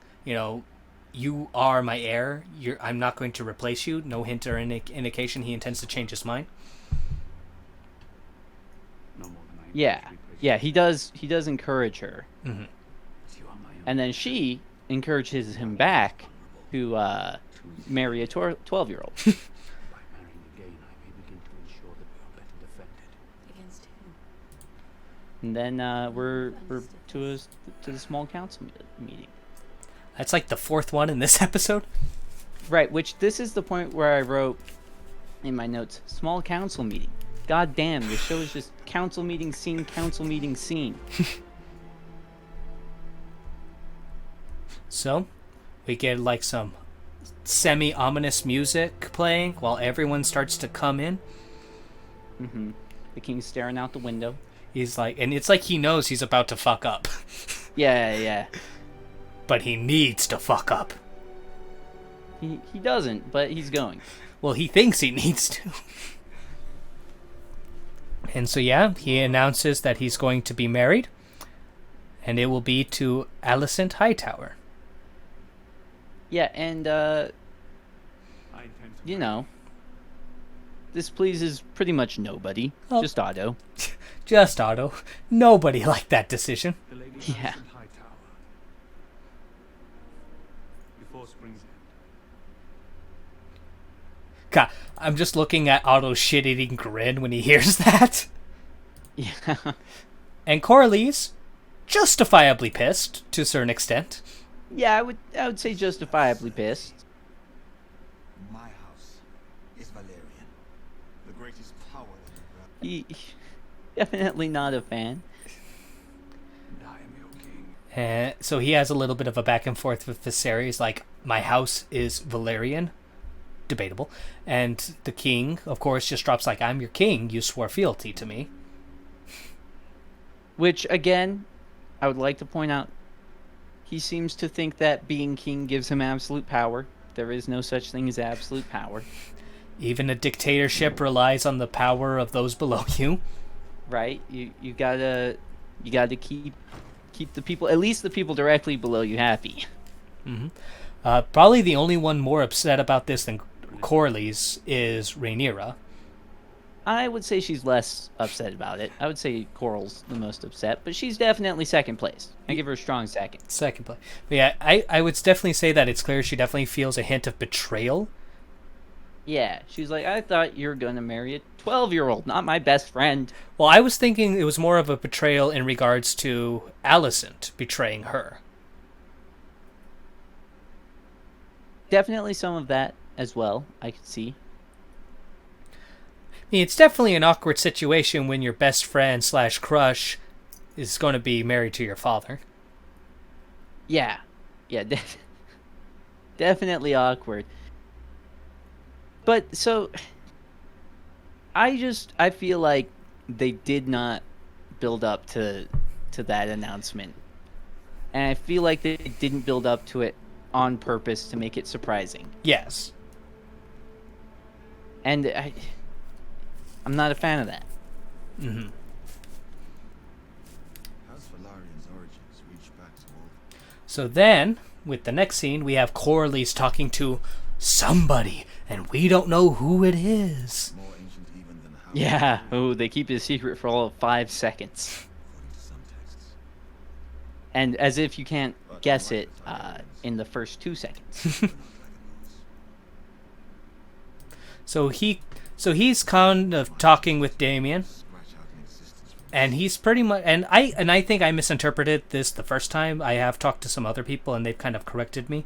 But when he was bringing up like how he was a second son and how second sons need to like work harder to earn their keep compared to the firstborns and whatnot, I interpreted this as him saying he was a second son. But no, he's talking about in regards to like Valerian being the second son to House Targaryen. Oh, is that what you meant? Because I was thinking he was just talking about having to struggle for your being. I thought he was just talking about being self-made in general. Mm-hmm. Like neither of them had their positions handed to them. Well, I mean, Daemon kind of had his position handed to him.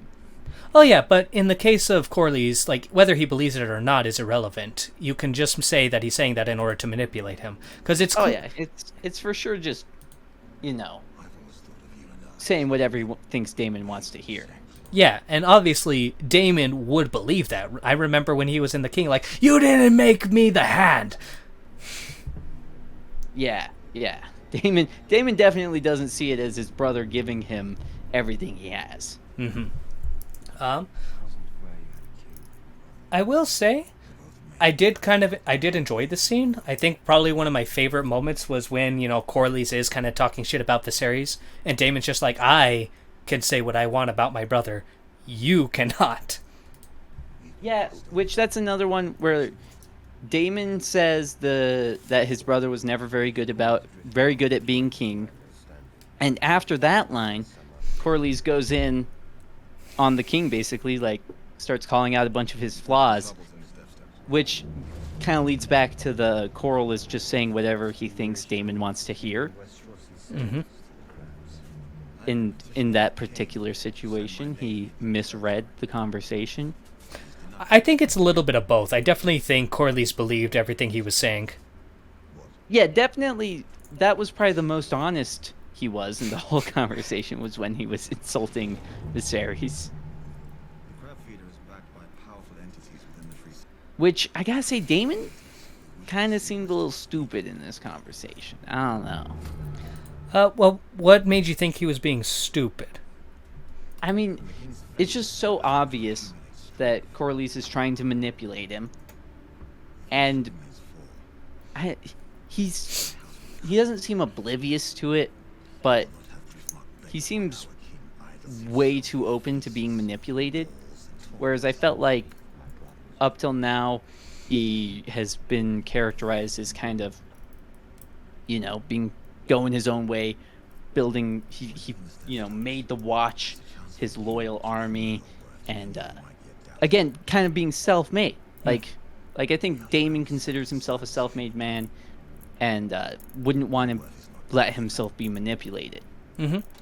But I think to a certain extent, there is like just that's the whole thing. The best manipulation has a hint of truth to it. And what Corlys is offering is the chance for him to be his brother's equal. Is he offering him the chance to be his brother's equal? Or is he offering him the chance to help Corlys' trading routes? Well, obviously that's Corlys. And so I don't think this is really going to be too much of a spoiler for you, but when they go to the Steppe Islands, it's not to take it out for the betterment of Westeros, it's to conquer it. And for Daemon, in a way, to become king of the Narrow Sea. Oh, that's very different. That's a very different thing. Yeah. Because, I thought he was just going to be like, hey, take out this pirate for me, and then, the people will see that you're stronger than the king. Yeah. Or whatever. I definitely think, like, if they had thrown in Corlys' line is, like, if he had said, like, really the only one who can be a true king is you, Daemon. And that's just like, oh man, they're gonna go like try and destroy Viserys, but nah, they'll just conquer the islands. Like, it's a bit of like, a letdown in one way, but I think it would have added better tension to the kind of finale of this episode. Maybe. But that is it. No, it's not it. Because during their conversation, it cuts to freaking the ugliest motherfucker All right. I've ever seen. Jesus Christ. This dude is freaking butt ugly. Yeah. And on the topic of like the whole kind of editing style, I don't know, is it just me, or I'm not a fan of them jumping back and forth between Daemon and Corlys and then the crab feeder. Yeah, especially considering what you just said, I feel like this is foreshadowing, like, extremely misleadingly. Because, like I said, my impression from the scene was that Corlys wanted his trading lanes opened up again, free of pirates, and Daemon was going to use that as an opportunity to have a show of force, where he takes care of the pirates. Yeah. When the king was just letting the pirates run rampant. I feel like that's, a relationship that's strengthened by cutting back and forth to the pirate that they're talking about killing. Okay. Whereas if their ambitions are greater than that, I feel like there's probably a better way to visually represent that.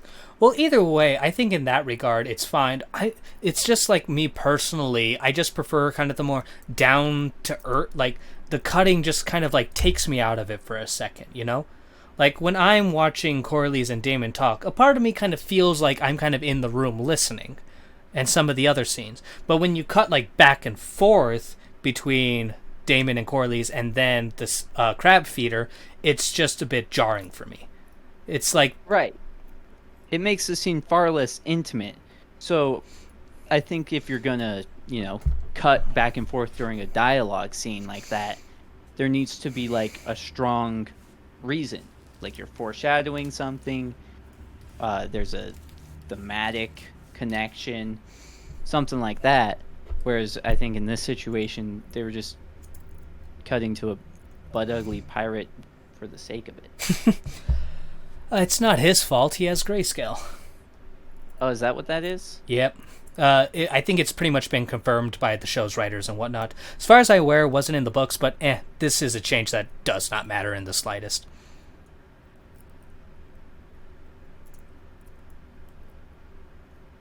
Yeah, because, I don't know, did grayscale look like this before? I don't remember it making people that freaking ugly. Well, the only instance we saw it on someone's face was like a couple of grayscale monsters or whatever when they attacked Jorah and Tyrion and Shireen. But Shireen was cured from it, so it wasn't nearly as bad, where it looks like this shit is fresh. Yeah. And grayscale is life-threatening, isn't it? Or does it just turn you into a monster? I mean, turns you into a monster, so at that point you're pretty much dead. Damn. I guess there's only that one scene with the monsters in the show. Yeah. I guess I don't remember it being that metal. It wasn't that metal. But yeah, pretty much grayscale. Survivors of grayscale are pretty much like the closest thing you get to zombies in Game of Thrones if you ignore the actual zombies. Yeah, I was going to say, I would think the zombies would be the closest thing we get to zombies. Yeah, but it's like... You know what I mean. Fuck off. But yeah, so overall, I still enjoyed the episode. Not as much as the first one, however. Yeah, I'm still waiting for the drop off. It hasn't happened yet. I'm not convinced it's not going to happen. And I won't be convinced it's not going to happen until I finish watching the last episode. But the show continues to be better than I expected. I can agree with you on that, though I'm going to be even more pessimistic. I'm not going to start singing its praises until the final season is over. Yeah, I guess it depends on how conclusive the end of this season is. Yeah. Like I said, it has the advantage of having a finished story, also being much shorter, 4 seasons instead of 8. So it can probably be more conclusive and concise. So I have some faith, but I'm going to continue to be pessimistic. Yeah, and the writer's commentary leads to a lot of my pessimism. For example, this writer's commentary after this episode is extremely patriarchy focused, and they basically outright state that the theme of the entire series is how the patriarchy is evil and harms women. So I'm curious to see how, because like I said, in this episode, the way they dealt with it through the Queen Who Never Was wasn't the worst. It didn't feel as preachy as a lot of politics that get inserted into media does. So that scene gives me like the tiniest bit of faith. Mm-hmm. But it's still a message that I'm a little tired of hearing in my TV shows as of recently. Yeah, it's definitely it's surprisingly popular, isn't it, right now? I mean, you could say surprisingly, but I guess. I mean, maybe there was this big event that happened that maybe pushed this on. Who knows? Yeah. I wonder what that could be. But anyways, thank you very much, DJ Fella. It's always nice to have you on. I look forward to our next little discussion on episode 3. I'm thinking it's probably going to be a bit more on the action-packed side. Because, I mean, I wasn't expecting us to be jumping like along this fast, but if we skip 6 months this time, who knows how much we'll be skipping next time? Mm-hmm. So with... Which, from the action scenes we've seen so far, we'll probably have plenty of stuff to complain about in the next episode. Well, at the very least, the action should actually be a battle, so it won't be, people it being too violent and inappropriate, so we'll see. Yeah, that's true. It won't be as shoehorned in. Mm-hmm. Guys, I mean, this was a battle in a war that did take place, and there are proper justifications for it. Yeah, good stuff. Alrighty. With that, I hope you have a good night, as well as to anyone else listening. Be safe, and have a wonderful day. Later.